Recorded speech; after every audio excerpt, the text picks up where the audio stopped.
Despite his towering size and monstrous strength, Gregor Clegane was halted in his tracks by the swift and coordinated movements of the warmongers. One stepped forward, intercepting his charge with a greatsword, while two others maneuvered behind him. The warmonger leader barely acknowledged the mountain's attack, his voice cold and commanding. "Kill them." It was not a plea, but an order. He had no doubt his men were more than capable, especially against two butchers who had been moments away from murdering a woman and her children. The warmonger facing Clegane met his brute force head-on. Their swords clashed, sending sparks flying. To his shock, Clegane found himself being pushed back by the sheer impact. For the first time in years, the mountain felt overpowered. Meanwhile, Amory Lorch fought desperately against the two warmongers who flanked him. Though skilled, he was hopelessly outmatched. Every strike he made was effortlessly deflected, every thrust parried with precision. Within moments, one of the warmongers disarmed him, sending his sword clattering to the ground. A brutal kick knocked him onto his back, leaving him at their mercy. The sounds of battle quickly drew more Lannister soldiers.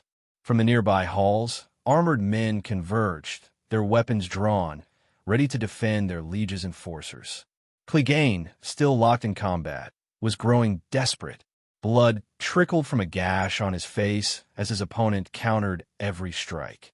Frustration turned to rage as he swung his sword in a wide arc, aiming high to distract the warmonger, while his boot shot forward to drive into the warrior's abdomen. The kick connected, but before he could follow up, pain exploded through his arm. A flash of steel and then, Clegane's severed hand hit the ground with a wet thud, blood spurting from the ragged stump. His eyes widened in horror, his mind barely registering what had just happened before a final, merciless blow silenced him.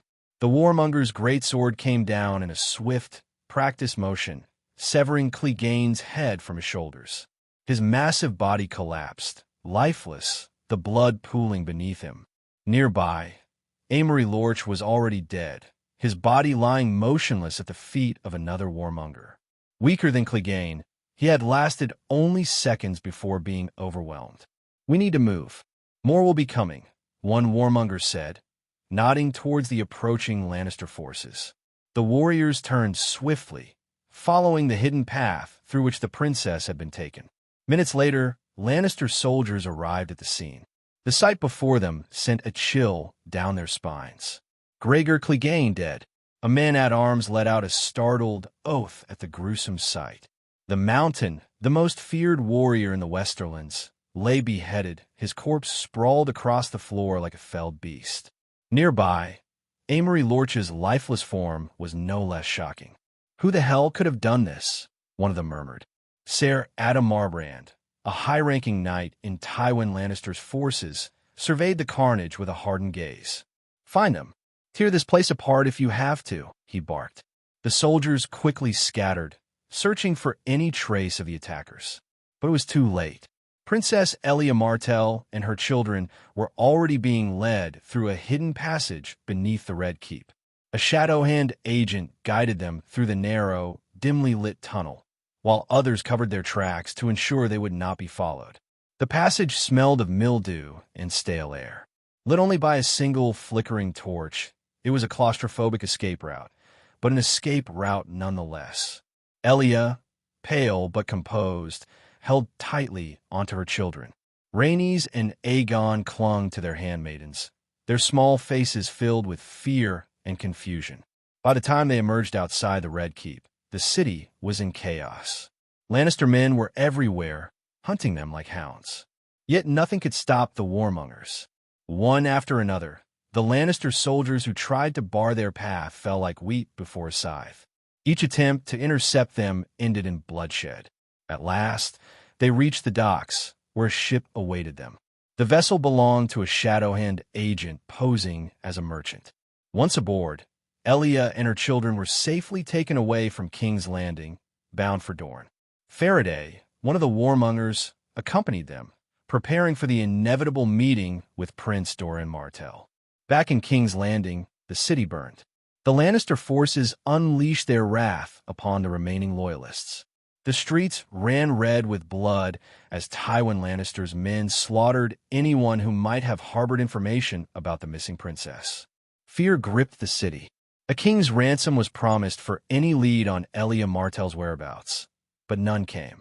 Meanwhile, aboard the merchant vessel, Elia tended to her children as Faraday and the warmongers discussed their next steps. Despite their brutal nature, the warriors displayed an unexpected gentleness around the children. Aegon, especially, had taken a liking to them, fascinated by their presence. The journey was long but uneventful. The calm sea a stark contrast to the horror they had left behind. Not long after, Eddard Stark arrived in King's Landing. What he saw filled him with disgust. The sacking of the city, the slaughter of innocents. It was a grim reminder of the cost of war. Yet amidst the carnage, news reached him of something unexpected. Princess Elia and her children had escaped. A flicker of relief crossed Ned's face. He did not know what this meant for the future, but for now, at least, the innocent had been spared. Robert Baratheon, however, did not share his sentiment. Upon learning that the Targaryen bastards had escaped, his fury was palpable. "How could they have slipped away?" he roared. "Find them, damn it! They cannot have gone far." Though their whereabouts remained unknown, Robert was already convinced they had fled the city. Jaime Lannister, meanwhile, had presented Robert with the severed head of Aerys II. The Mad King was dead. Robert, pleased with the sight, praised Jaime's actions and declared him a hero of the rebellion, conveniently ignoring the fact that Jaime had sworn an oath to protect the king. Eddard Stark's expression darkened. To see Jaime, the Kingslayer, being celebrated for his treachery made his blood boil. Yet he held his tongue. There was no point in arguing now. Instead, he turned his attention to another matter. Storm's End was still under siege. Mace Tyrell had led his forces against Storm's End for nearly a year. Inside the castle, Stannis Baratheon and his men were starving, surviving on little more than rats. The Reach's armies feasted just outside, taunting them with their abundance. Then came a smuggler named Davos. Defying the blockade, he sailed past the Red Wine fleet and delivered onions and salted fish to the defenders. The meager supplies kept them from starvation, allowing them to hold out just a little longer. And then Eddard Stark arrived. Riding south from King's Landing, the Stark forces lifted the siege. The Lords of the Reach, realizing they had no reason to continue, quickly lowered their banners. The war was ending, but for some, it was only just beginning. With Lord Mace Tyrell and the other Reach lords surrendering at Storm's End, Lord Eddard Stark rode south with 6 companions: Howland Reed, Lord Willem Dustin, Ethan Glover, Martin Castle, Theo Wool, and Ser Mark Ryswell. He did not bring an army, for he was venturing into Dorne, a land that had remained neutral in the war. Marching soldiers into their territory would be seen as an invasion and would only hinder his true purpose, rescuing his sister, Lyanna Stark. After days of travel, they arrived at the base of a desolate tower nestled in the mountains of Dorne. Before them stood 3 knights of the Kingsguard, their white cloaks billowing in the hot desert wind. Their armor gleamed under the sun, the sigil of House Targaryen emblazoned on their chests. At the center stood Ser Arthur Dayne, the legendary Sword of the Morning, wielding his fabled greatsword, Dawn. Beside him, Ser Oswell Went and Ser Gerald Hightower, Lord Commander of the Kingsguard, held their ground, unmoving. Eddard reined in his horse and met their unwavering gazes. "Ser Arthur Dayne," he called, his voice steady despite the tension thick in the air. "I seek my sister, Lyanna Stark." Ser Gerald Hightower's face was unreadable. "Then you have come too late," he said solemnly. Eddard's grip tightened on his reins. "I searched for you on the Trident," he stated. "We were not there," Ser Arthur replied. "Our prince commanded us to remain here." The implication was clear. Whatever Rhaegar had left behind in this tower was more important than the battle that had decided the fate of the Targaryen dynasty. Eddard inhaled sharply. "I need to see her. You must let us pass." Ser Arthur's stance did not waver, his hand resting on Dawn's hilt. "Our orders are absolute, Lord Stark. We will not abandon our duty." We swore to protect the king's secrets and his family, Ser Gerald added. If you wish to pass, you must do so over our cold bodies. Eddard's companions exchanged uneasy glances. There was no avoiding what came next. The king's guard drew their swords in unison, their steel glinting in the sunlight. Eddard sighed heavily and reached for his own weapon, Ice, the great Valyrian steel blade of House Stark. His companions followed, drawing steel against the finest warriors of the realm. Ser Arthur met Eddard's gaze over his shining greatsword. We hold no hatred toward you, Stark, but every knight must uphold his oath. Then we have no choice, Eddard murmured. Steel met steel as the battle erupted. Eddard engaged Ser Arthur Dayne, who moved like a whirlwind, his strikes precise and relentless. Dawn was more than just a sword. It was an extension of the knight himself. Eddard struggled to match his speed, barely parrying the onslaught of attacks. Elsewhere, Martin Castle battled Ser Oswell Went, the Kingsguard's blade finding every opening in his defenses. Howland Reed weaved through the fight, attempting to strike at Ser Gerald Hightower, but the White Bull was an impenetrable fortress, effortlessly blocking every attempt. One by one, Eddard's men began to fall. Howland Reed was the first to be struck down, though he was not killed outright. Lord William Dustin was next, his throat opened by a swift slash from Ser Arthur's blade. Then at last, Ser Gerald Hightower fell, cut down by Theo Wool and Martin Castle working in tandem. But even with one knight dead, Ser Arthur and Ser Oswell fought with the strength of 10 men. Their skill was undeniable, their loyalty unshakable. Still, the northern warriors fought on, their grief and desperation driving them forward. And then, in a moment of unexpected fate, Howland Reed, wounded but alive, struck the killing blow. His dagger found the gap in Ser Arthur Dayne's armor, piercing his throat. The sword of the morning fell. The battle was over. Eddard did not wait to grieve. He rushed into the tower, his heart pounding. What he found inside was not the sister he remembered.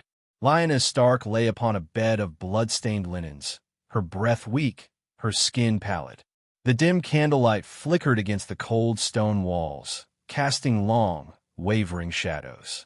Eddard fell to his knees beside her, taking her cold hand in his own. "Lyanna," he whispered. Her eyelids fluttered open, and for the briefest moment, a smile graced her lips. "Ned," she rasped, her voice barely above a breath. But there was urgency in her fading strength. "Promise me, Ned." Eddard swallowed hard. "Anything. You have to promise me," she continued, her fingers tightening around his. "Promise me you'll protect him. He's Robert's son." Eddard blinked in confusion. "Robert's? Lyanna, Robert doesn't have any children." Her weak smile wavered. "Not Robert," she murmured. "Rhaegar." Eddard felt the world tilt beneath him. "Rhaegar's child?" Lyanna nodded faintly. "He's your nephew, Ned. Aegon. His name is Aegon Targaryen. You must protect him. If they find out who he truly is, they will kill him." The weight of her words crushed him. He knew she was right. The moment Robert Baratheon learned of this child, his vengeance would be swift and merciless. Lyanna coughed weakly, her strength fading. "Promise me, Ned." Eddard's throat tightened. "I promise, Lyanna. I will protect him as my own." A tear slipped down Lyanna's cheek. She tried to say more, but the words never came. With one final, rattling breath, she was gone. Eddard sat in silence, holding her lifeless hand. For a moment, he was just a brother, grieving for the sister he could not save. A soft cry broke the silence. He turned to see a handmaiden cradling a swaddled infant. A boy with dark tufts of hair, sleeping peacefully, unaware of the destiny thrust upon him. Howland Reed, bruised and bloodied, stepped into the room. His gaze shifted between Lyanna's body and the child in Eddard's arms. "What now?" Eddard did not hesitate. "We keep him safe. We tell no one of his true name." Howland nodded. "I will stand by your side." As they left the Tower of Joy, the truth was buried with Lyanna Stark. To the world, the child in Eddard's arms would be Jon Snow, a bastard of Winterfell. But in his heart, Eddard knew the truth. The last dragon had been born in fire and blood, and only time would tell what his fate would be. Hey, welcome to Firescale Audiobooks. If you enjoy our audiobooks, please consider subscribing to the channel. Also, feel free to share your review in the comments section below. Queen Rhaella Targaryen had just given birth to her daughter, Princess Daenerys Targaryen. But during the birth, a storm had struck Dragonstone and destroyed the Targaryen fleet, leaving the island defenseless. In King's Landing, the now-crowned King Robert of House Baratheon had tasked his brother, Stannis, with building a new royal fleet to take Dragonstone. That was a few months ago. Now Stannis had amassed a fleet and was preparing to invade Dragonstone after hearing of the Targaryen fleet getting destroyed in a storm. Meanwhile, Faraday had delivered Princess Elia Martell and her children back to their home in Sunspear, the seat of House Martell. Upon arriving, they were greeted by Prince Oberyn Martell. My Lord Faraday greeted Prince Oberyn. "Thank you for bringing my sister and her children home to us." Prince Oberyn's eyes, usually alight with mischief and fiery determination, held a softer look today as he embraced his sister tightly. Elia, worn out from escaping and the long journey, had a lot of anxiety for the unknown that hung over their heads like an unspoken curse, allowing herself a brief moment to collapse into her brother's warmth. "My dear Oberyn," she whispered, her voice thick with emotion. "Faraday has kept us safe throughout the shadows and storms." Faraday, standing a respectful distance away, inclined his head modestly at the acknowledgement. The journey had indeed been fraught with peril, navigating along secret paths and evading the ever-watchful eyes of the Baratheon loyalists. Prince Oberyn finally turned towards Faraday, his gaze intense and probing. "You have my eternal gratitude," he said solemnly. "House Martell will not forget what you did. But now we must strategize. With Dragonstone falling vulnerable and King Robert's intentions clear, we find ourselves at a precipice." Elia interjected, her tone carrying a sense of urgency. "Stannis will move quickly to secure Dragonstone, consolidating Robert's power further. We need allies, and we need them now." Faraday raised his hand, stopping the two of them, as he had a message from Maximus for them. "I also bear a message from my lord in Essos, whom I'm sure you have heard of." Prince Oberyn was handed a piece of paper by one of the people standing next to Faraday. "If House Martell is interested, my lord offers an alternative to any plans that you might have." While bold, House Martell did owe them for saving Elia and her children, and they had a mutually beneficial plan for the both of them if House Martell accepted. Dragonstone is about to be invaded by Stannis Baratheon and the new royal fleet, but we have very strong knights, you could say, stationed there to protect and evacuate the queen and her children before the invasion happens. After this, they would be brought to Essos and placed under my lord's protection with permission from the queen.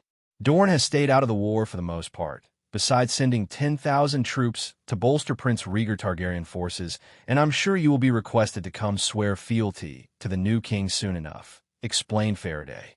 "Instead, my lord would like to form an alliance between House Martell and his house, and in the future, assist the Targaryens in reclaiming the Iron Throne," continued Faraday. Prince Oberyn's expression shifted, the weight of the information causing a thoughtful expression to appear on his face. He paced slowly, hands behind his back, as he processed the proposition. "An alliance?" Oberyn murmured, glancing towards Elia, who nodded slightly, signaling her cautious approval of considering any option that might ensure their family's safety and reinstate their rightful claims. "I would have to discuss this with my brother, but considering the current state of things, I'm sure he will agree," stated Oberyn. "Very good, Prince Oberyn. Also, I must warn you that House Lannister is not to be trusted. They're the ones who betrayed King Aerys and also attempted to kill Elia and her children. Luckily, we were there to save them. But if what I know is correct, then House Lannister is a true threat and rival to House Martell." Oberyn's jaw clenched at the mention of House Lannister, his dark eyes flickering with barely suppressed anger. "The Lannisters have always been snakes hiding in the lush grass of the Westerlands," he spat venomously. "Their treachery knows no bounds." "I must take my leave now, Prince Oberyn, But remember our offer, Faraday stated as he turned around. I will, Lord Faraday. Indeed, I will, said Oberyn as he looked back at the paper and looked at the name that was signed on the bottom. He knew this name, as it was a name that was becoming popular in Essos as a rising power. Maximus, said Oberyn out loud as looked up to the sky. Meanwhile, back on Dragonstone, Queen Riella and her children were secretly escorted to a small ship that had just arrived on shores of Dragonstone. From there, sailed across the sea, which a full day of sailing. By the time Stannis and his forces attacked Dragonstone, the queen and her children were long gone, leaving only the remaining Targaryen forces to distract Stannis and his forces from quickly catching on to what happened. Stannis Baratheon, standing on the deck of his flagship, watched as his men swarmed the shores of Dragonstone. His expression was one of grim determination. The capture of Dragonstone was not just a strategic victory, but also symbolically significant. Yet, as his men breached the gates and secured the perimeter, reports began filtering back to him. There was no sign of Queen Riella or her children. Secure every corner, Stannis commanded. They cannot have vanished into thin air. But even as he spoke, he knew it was in vain. The Targaryens were gone. They took too long and allowed the Targaryens to probably flee to Essos. This realization sat heavily upon him, for he knew that his brother King Robert would not take kindly to this news. Dragonstone had been taken, but at what cost? Back in Essos, Heaven's Reach was turning into a massive city and was already the most populated city within Essos, having 2 million people living within the city. It had also turned into a major trading city, thanks to its proximity to Norvos, Qohor, and Pentos. The influx of traders and settlers brought a ton of wealth to the city and was slowly turning the city into a metropolis. The Dothraki were truly evolving from nomads to a proper civilization. With his title as the High Call, Maximus was seen as a king to foreigners because of his influence and how fanatic the Dothraki people were about him. Numerous stories had spread about Maximus, some of which sounded crazy, but was true for the most part. The two main events that attracted a lot of people was the arena, which was used for hosting fights between people who signed up, and the stadium, which was used for horse racing and other grand spectacles that drew crowds. The wealth generated from these events filled the city's coffers and enhanced its allure as a place of opportunity and entertainment. Oberyn and Ianwe had taken active roles in training people to become great leaders within Maximus's future empire and finding hidden talents from within the Dothraki. The first batch of teachers who had completed the requirements were placed within various schools around the city, allowing more kids to attend school and learn various basic things such as history, mathematics, and language. This educational initiative was part of Maximus's broader plan to transform the Dothraki from warriors to well-rounded citizens capable of contributing to various aspects of society. Maximus himself was deeply involved in the planning and expansion of Heaven's Reach. He frequently looked through the kingdom building system for upgrades and new constructions that could benefit the city and its growing population. He found various things that sped up production of food, mining of resources, and even magical enhancements for crop yields. He had also completed his mission. Mission completed. Maintain balance. Do not provoke the gods or the magic forces. Summoning only non-magical entities is advised for the time being. Time frame: 5 years. Rewards: none. But he was also warned that magical forces were also starting to take an active role in the world now, which meant that he might encounter more powerful people, which he was not at all looking forward to fighting. Especially if they're stronger than the Great Stallion, then he might have trouble fighting them. Though he wasn't too worried because he had Oberyn and Ianwe who are wise and have a great knowledge about a lot of things, but he couldn't always depend on them, as there might be a time when they weren't around to help him. Though with the restrictions lifted, he could now summon more magical forces from his system. He had plans to set up a witch tower and a wizard tower, bolstering his city's magical capabilities. Not only them, but there were numerous other armies that he could summon from the system. Arriving at the western gates of Heaven's Reach was the now exiled Queen Riella and her children alongside the few Kingsguard who she brought with her, her handmaidens, and the warmongers who were assigned to accompany her. From the inside of her carriage, she saw how massive the city was, but once they were inside of it, she was not prepared to see how massive it was. There were people everywhere walking about, wearing leather clothes, which was different from what she was used to seeing in King's Landing. She even saw some well-dressed people whom she guessed were merchants or other wealthy people who either lived in the city or was visiting.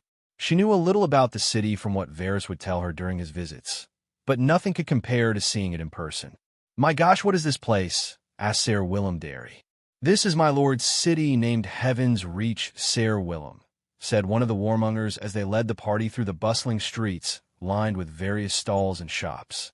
The scent of spices mingled with the smell of fresh leather, and the sounds of blacksmiths hammering away could be heard in the distance, adding to the daily life in Heaven's Reach.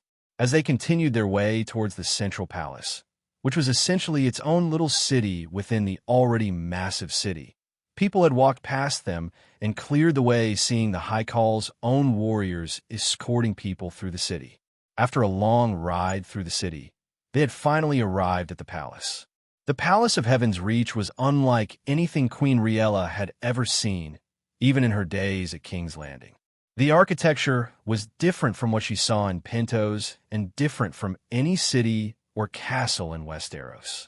As they disembarked from the carriage, the entourage was met by a group of black priors who escorted them inside, while advising the King's Guard to keep their swords sheathed while within the palace, or they would lose their lives. They nodded, understanding the situation, but their duty was still to protect the Queen and the future king if anything happened. Queen Riella was escorted to a room where Maximus, Olerin, and Ianwe were all sitting down talking about the future plans, such as the name for the house that Maximus was going to establish, name for the empire that he was going to establish, the various new ministries that were going to be established, and the training of qualified people to fill the various roles. The guards at the door were instructed to open the door once the Queen and her party arrives. As the door opened, Queen Riella stepped into the room, accompanied by her handmaidens, while her King's Guard had to remain outside. "My lady," Maximus began, his voice calm and welcoming, "it is great to have you here in my city. I trust your journey was safe." Riella managed a small nod, her gaze sweeping over the unfamiliar faces before settling on Maximus. "Safe, yes, thanks to your men," she replied, her voice carrying a hint of exhaustion. "I must admit, your city is unlike any I've ever seen." Maximus smiled slightly. "It is a place of new beginnings, your grace. Here at Heaven's Reach, we strive for progress and unity above all. But let us speak more comfortably." He gestured to the seats arranged around a large table. As they all settled, Olerin and Ianwe nodded respectfully to the Queen and introduced themselves. "We are aware of your current predicament," Maximus continued once everyone was seated. "It's unfortunate that House Targaryen was forced into exile by Robert Baratheon. I had good relationship with King Aerys, and despite his mad tendencies, he had the potential to be a good king, which is what I try to change him back into with my potions, but his mind was worse than I originally thought." Riella nodded, hearing that statement, as it was true. He didn't abuse and rape her as often as he did originally, and had actually become a lot softer towards her. But he still had his episodes every now and then. Because of this, I couldn't just leave House Targaryen to basically become an extinct house, nor allow those such as Robert and Tywin Lannister to massacre the entire royal family because of one man's actions. Thus, I offer you and your children sanctuary here, within Heaven's Reach. Furthermore, I propose an alliance between House Targaryen and my house once I officially establish it to potentially restore your house to its former glory. Riella, though visibly exhausted from her journey and the weight of her recent hardships, looked up with a newfound spark of interest. "An alliance," she said thoughtfully, her mind racing with the possibilities this could offer, not just for her own survival, but for the future of her children. "And what exactly would this alliance entail?" she inquired cautiously. Maximus leaned forward slightly, his hands clasped in front of him on the table.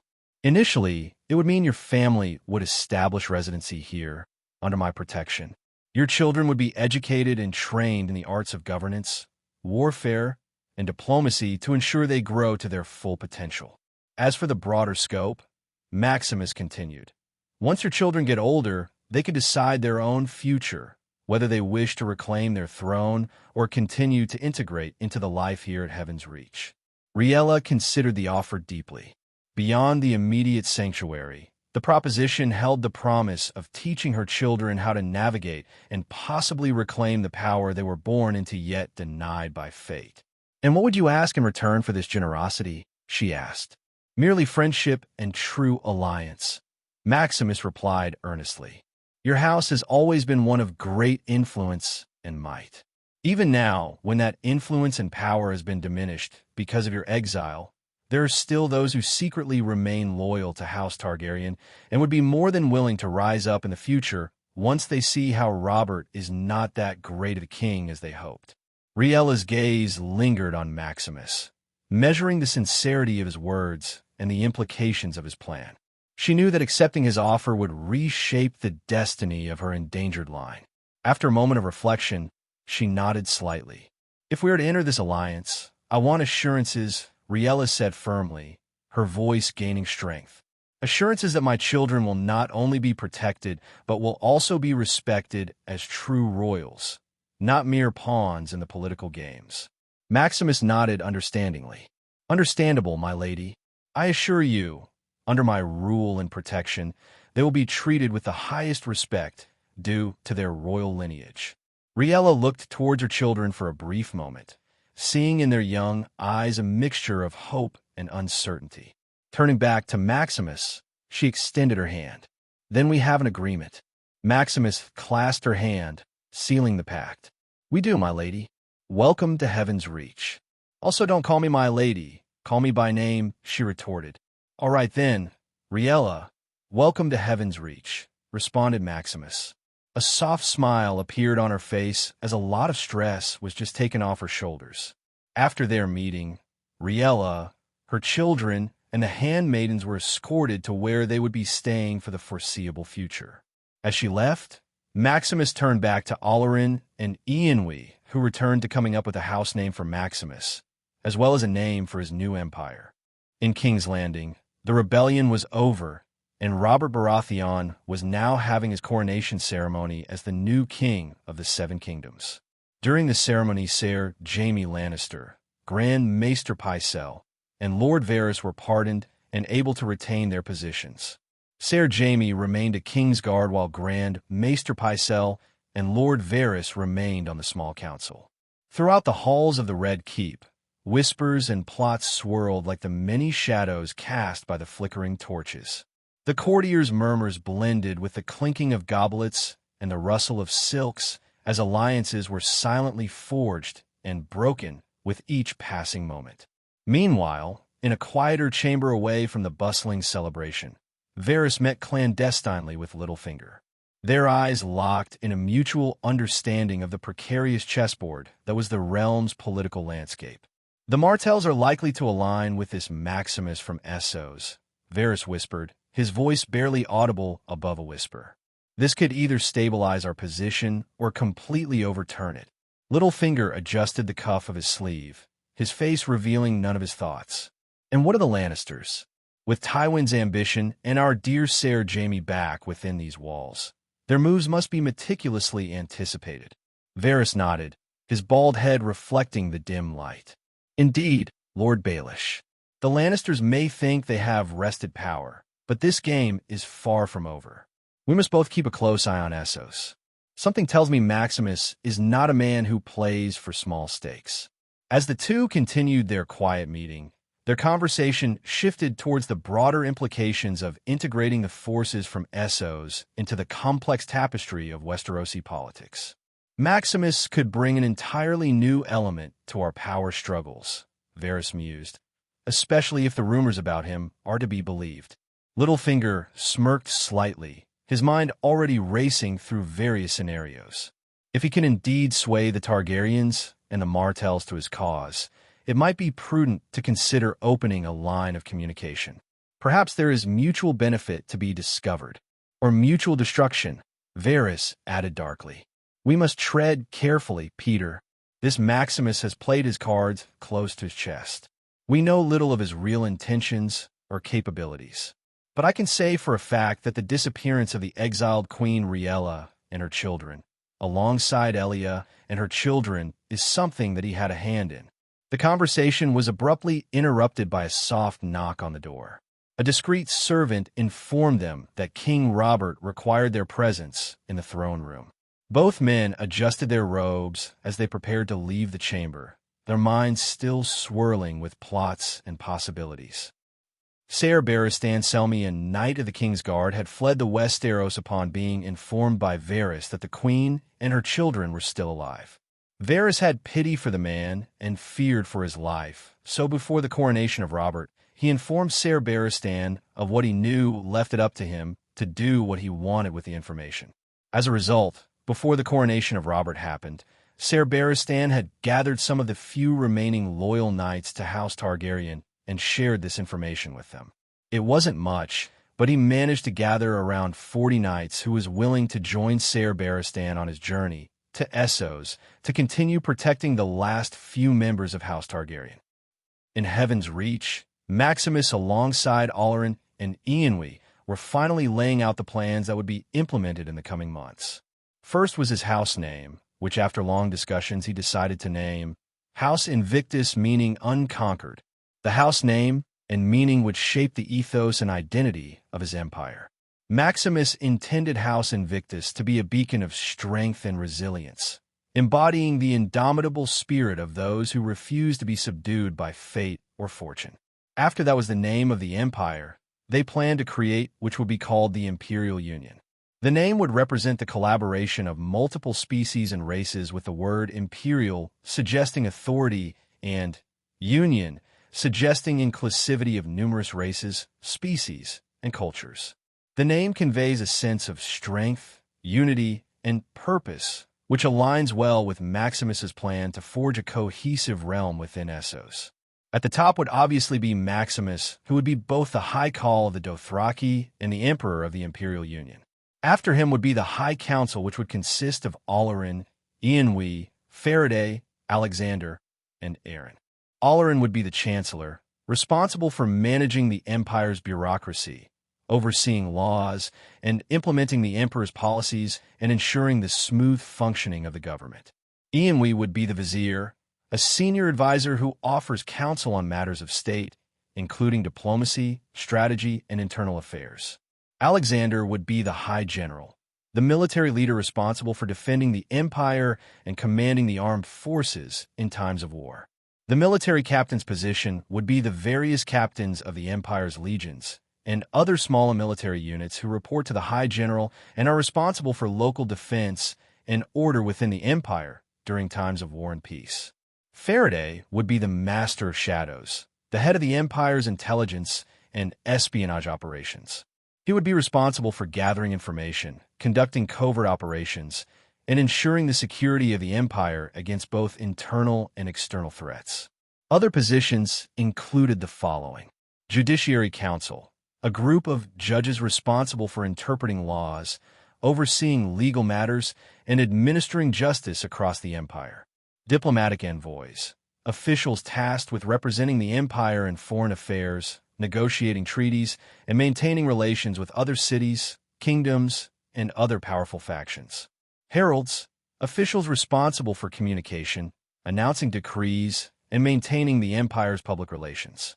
Advisors, specialists in various fields, such as agriculture, architecture, or magic, providing expert counsel to the Emperor and High Council.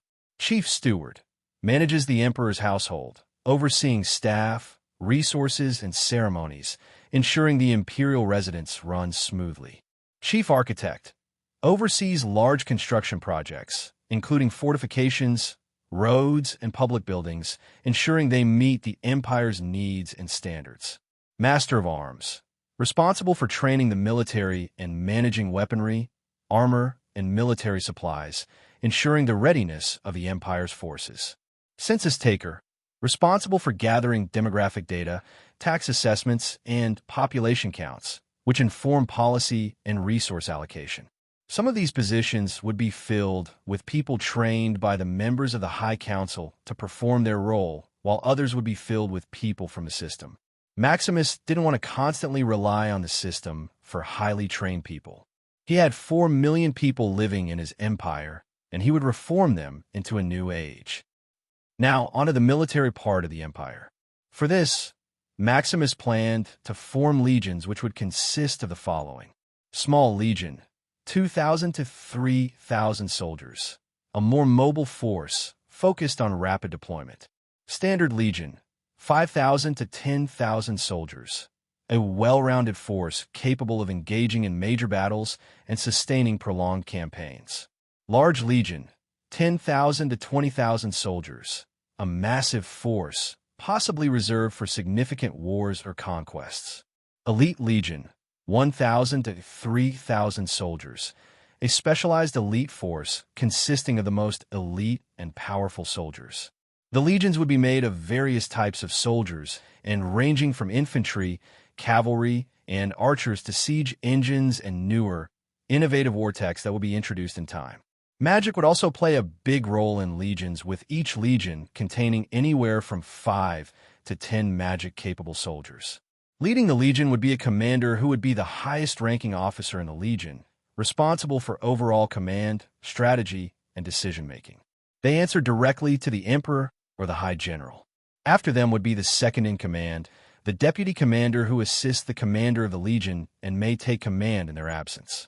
Then came the sergeants, who commanded smaller units within the legion and were responsible for discipline, tactics, and leading their troops in battle. Lastly would be the support staff, including supply officers, armorers, and cooks, who ensure the legion is well-equipped and fed, and healers to always maintain a healthy legion.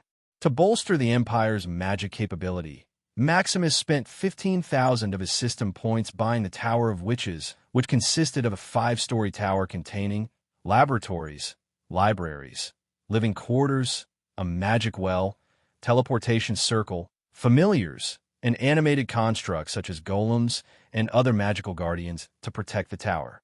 The tower was located within the palace walls, preventing easy access to the tower by foreign people and keeping it a secret from others. Witch's appearance.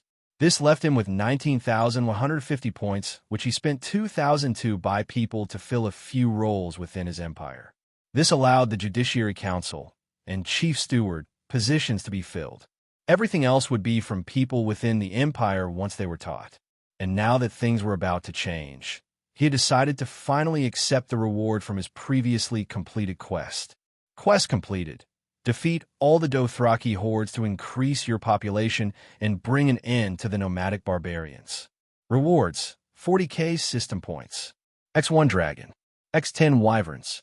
With these new rewards, he now planned to go through the system and start looking through all the powerful soldiers that he could buy. There was so much to choose from, and he couldn't get everything all at once at least.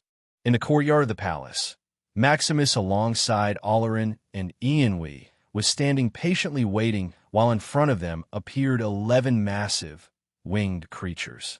10 of them were wyverns, and they were the size of what the Targaryens considered to be dragons. Meanwhile, one of them was a true dragon. Its size was massive, and it could probably be seen from outside the palace walls. Black or dark gray colored dragon with glowing green eyes. Dragon image. The wyverns were a variety of colors and is generally the size of what was considered a dragon in this world. In front of Maximus appeared a screen which showed him the description of the dragon and wyverns. The dragon itself was a female and could lay up to 2 eggs a year that would be guaranteed to hatch, so long as they are taken care of. Wyvern image.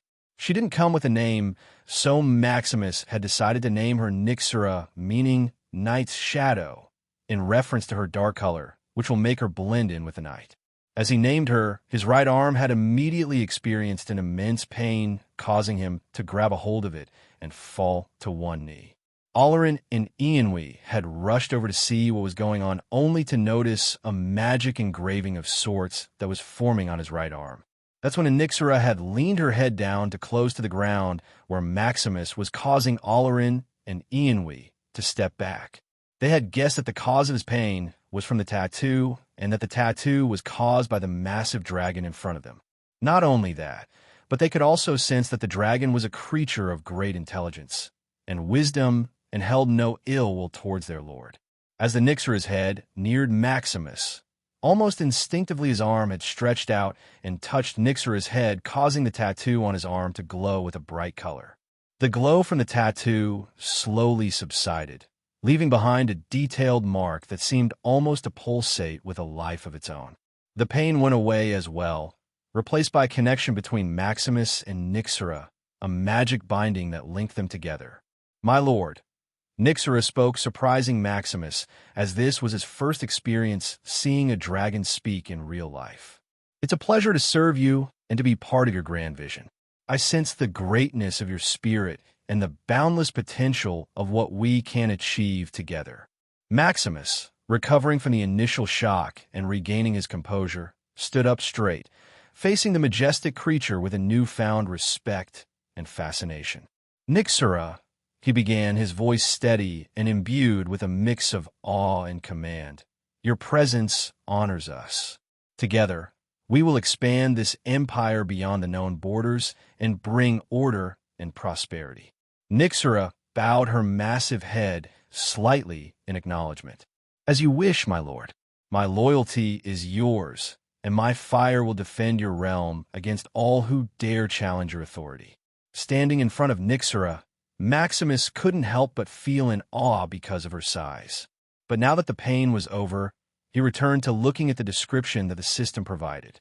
For the wyverns, they were all indeed not the normal wyverns of the Game of Thrones world, but different wyverns that were much greater. 5 of them were female, and the other 5 were males, allowing him to gain more wyverns without having to spend system points. Each female could lay up to 10 eggs per year, which is a significant factor that will make the wyverns become a common thing within his empire. After looking at their description, he had Olerin and Ianwe pick out their own wyvern as a gift for their loyalty and service. Olerin chose a fiery red wyvern, reminiscent of the blazing sun, while Ianwe chose one with scales that shimmered like the clear blue sky.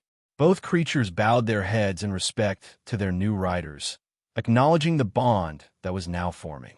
Later he would give one to Alexander as well, since, as the future High Marshal, a wyvern would only bolster his capabilities on the battlefield. But now he also needed caretakers for Nyxera and the other wyverns, so he browsed the system and found the perfect candidates, a group of dragon tamers for 5,000 system points. The group had 20 members, each an expert in different aspects of draconic care, diet, training, health, and magic integration. The dragon tamers had appeared in front of him, and he gave them the rundown of their duties and such. They were given a large area in the northern part of the palace where the wyverns would stay, while Nyxera had wanted to remain by Maximus's side. He didn't mind, but he told her just to be careful and not accidentally kill anybody. Not that she would on purpose, but her sheer size and strength made it a legitimate concern. Nyxera seemed to understand, nodding her massive head solemnly. Maximus spent the rest of the day going through his system to buy something with the 54,150 system points that he had at the moment. The first thing he looked at was improving the current technology that he had available to him. While severely lacking in comparison to modern Earth, this world did have magic among other things that existed. The perfect race for producing technology combined with magic were dwarves. Not only could they use magic, but runes as well, which significantly enhanced any device they crafted. Considering their skills, Maximus opted to purchase a large number of dwarven engineers. They costed much more than buying a human, but it was worth it considering their capabilities. One dwarven engineer costed 15 system points, so Maximus bought 500 of them for 7,500 system points. They would become the backbone of his empire's technology capability, allowing to make magic airships, magic trains, and other advanced weaponry that could change the face of warfare in his world. After that, he looked to buy High Elf, specifically the ones from the Lord of Rings, because of their archery skills and profound wisdom in forest lore and magic, which would be invaluable for both defense and expansion of his empire. High Elf, being keen-sighted and nimble, would make excellent scouts as well as formidable warriors on the battlefield. Priced at 20 system points each, Maximus purchased 500 High Elf spearmen for 10,000 system points. Next was soldiers for the formation of his Imperial Guard, the ones who were sworn to protect him and house and carry out his orders. There were hundreds of things to choose from, some more expensive than others, but all very good for the role of an Imperial Guard. And he planned to have various different soldiers for his Imperial Guard. For cavalry, the Byzantine cataphracts were the most affordable and could be used in large numbers for his own legion as well as an Imperial Guard. Spartan hoplites were also affordable, highly disciplined infantry, known for their phalanx formations and unwavering bravery. There was the Wardens of the White Tower, which was another Gundor-type soldier, but more powerful than the Gundor infantry that he currently had. Next was the Myrmidons, who were very strong soldiers commanded by Achilles himself in the myths of old. Known for their ferocity and loyalty, they would make a formidable addition to his guard. There were a lot to choose from, and he planned to create a very diverse Imperial Guard that is able to handle any type of situation. Waking up the next day, Maximus had finished choosing and summoning the final soldiers that would not only form his Imperial Guard, but his very own legion. Byzantine cataphracts, 500 for 5,000 system points. Spartan hoplites, 1,000 for 8,000 system points. Wardens of the White Tower, 100 for 1,500 system points. Myrmidons, 500 for 6,000 system points. Rohirrim Royal Guards, 50 for 1,000 system points. Remaining system points, 15,150. The Byzantine cataphracts would be used as the cavalry of his own legion and for patrolling the outside palace walls during times of peace, and as the personal guard/shock cavalry for Maximus during times of war. The Spartan hoplites would be the frontline infantry, and combined with the elven spearmen for a truly unbreakable frontline that could stop any army from breaking through. The Wardens of the White Tower, alongside the Rohirrim Royal Guards, would have the main role as Imperial Guards and in charge of patrolling the palace and carrying out the Emperor's orders. The Rohirrim Royal Guards would be the main soldiers specifically in charge of following Maximus around and ensuring his protection when outside of the palace walls. In addition to these changes, the Unsullied would be turned into a city guard force for Heaven's Reach, including locally trained guards from the populace. Aaron, the future Chancellor of the Treasury, was given the house name Valemont, with Vale suggesting a fertile valley, while Mont denotes elevation, signifying a prosperous and noble lineage. For Alexander, the future High Marshal, Maximus wanted to create a Greek house name for him, while also making it reflect his position and role within the empire as the High Marshal. As a result, he came up with Aristia, meaning excellence in Greek, symbolizing a legacy of greatness and virtue. For Faraday, the future Master of Shadows, officially he wouldn't have a house name given his position within the empire, while unofficially his house name would be Thalorwin, evoking an ancient lineage connected to shadows. A few days later, a grand announcement was made throughout the city as well, and through messages sent to every free city and to Westeros. The announcement was the formal establishment of the Imperial Union, with Maximus Invictus being the first emperor, establishing the royal house of Invictus as the top power within the empire. This was followed by a number of announcements, including his titles and positions within the new Imperial Union. Maximus was declared Emperor of the Imperial Union, High Call of the Dothraki, High Call of the Great Grass Sea, and the Herald of Unity.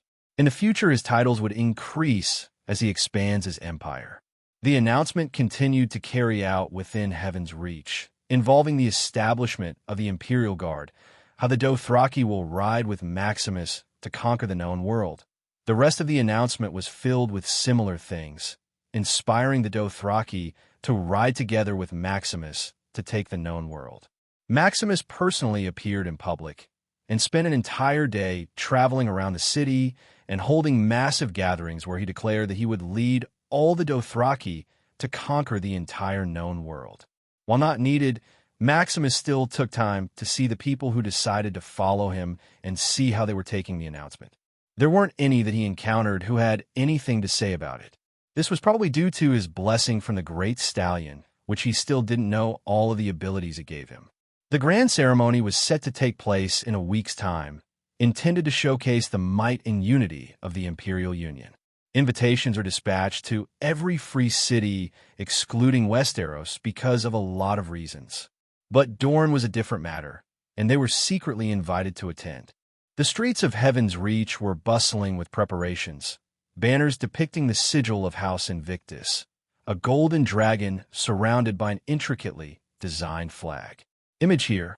Alongside the coronation ceremony, Maximus had also planned to host a grand tournament. It would feature jousting, archery, and melee combat, open to all warriors who wanted to attend. The announcement stirred a whirlwind of reactions across the known world. In Westeros, traditionalists balked at the audacity of a foreign-born ruler claiming such titles, while others saw in Maximus a strong leader who could bring stability to a land fraught with endless conflict. In Essos, the city-states which had long prized their independence were apprehensive about this new leader who was already an established power within Essos. Norvos, who was one of the 2 free cities that was close to Heaven's Reach, had saw this as a problem, seeing this as a potential threat to their own sovereignty.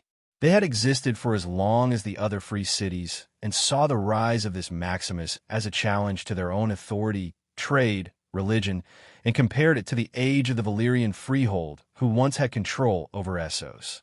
Cohor had the same views, but was more worried about their trade, as they're the western terminus for overland trade networks stretching all the way to ET.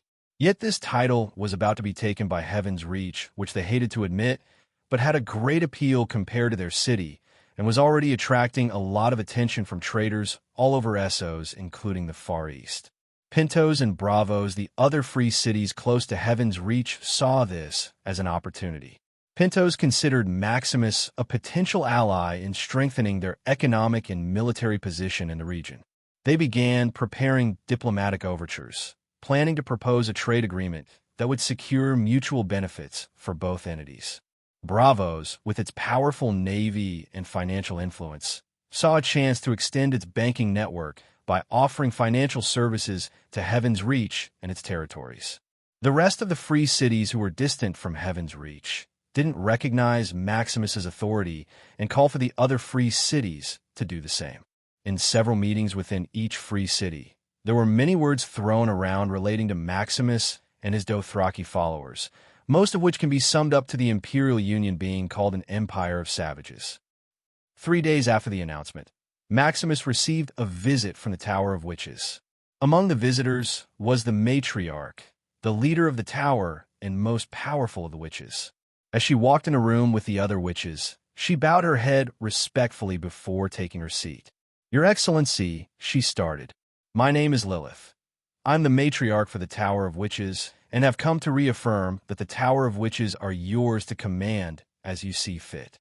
We understand the gravity of the new world order you are establishing and wish to offer our support and services."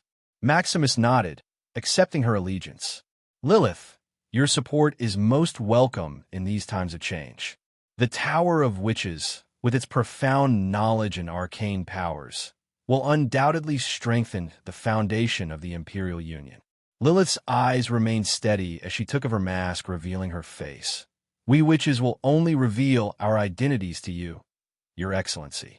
I would also like to suggest that you have a group of witches accompanying you wherever you go to ensure your protection," she stated, motioning for 4 witches to step forward. "These 4, including myself, as I'm not that busy, will accompany you and attend to your every need for as long as the world continues to exist," she stated. He wasn't complaining, since have 4 goth-like baddies following him around all day was not something everybody get the chance to have. As if sensing his thoughts, she also added, "We are all capable of fertilization, Your Excellency, and the children will inherit our powers." As if a cat caught his tongue, Maximus remained momentarily silent, his thoughts racing through the implications of her statement. He cleared his throat, shifting his gaze from one witch to another. "Your offer is generous, Lilith," Maximus finally said, choosing his words carefully. "The protection and counsel of the Tower of Witches will be invaluable as time passes on." Seeing that he was avoiding what she said, a small smile appeared on her face. This is going to be fun, she thought, having high hopes for the future. The day of the coronation had arrived, and the entirety of Heaven's Reach was filled with activity throughout the entire city. The streets were crowded with people already celebrating as the entire day was being celebrated as the official coronation of Maximus as the Emperor of the Imperial Union and as High Call of all Dothraki. The golden banners of House Invictus fluttered in the wind, while the sound of distant drums filled the air with a rhythmic heartbeat that matched the excitement of the crowd. Everybody was eager for the celebrations, as the Dothraki loved to celebrate with fierce intensity. The ceremonies were not only a display of power, but a testament to the cultural amalgamation that Maximus had engineered. The tournament grounds were thronged with participants from various cities, each eager to prove their prowess. Knights in gleaming armor, Dothraki fighters brandishing their awakens, and even a few warriors from distant Et, clad in silk and wielding exotic blades, readied themselves for the events. The diversity was a shock to Maximus, as he didn't expect warriors from even Et to participate in the tournament. But then again, Heaven's Reach had become a major trade hub in the region. Merchants from the other free cities in the east visited Heaven's Reach every month, bringing in valuable goods and increasing the economy of the city. Within the Colosseum, magisters mingled with each other cautiously as they were within, surrounded by the people they once considered to be savage nomads.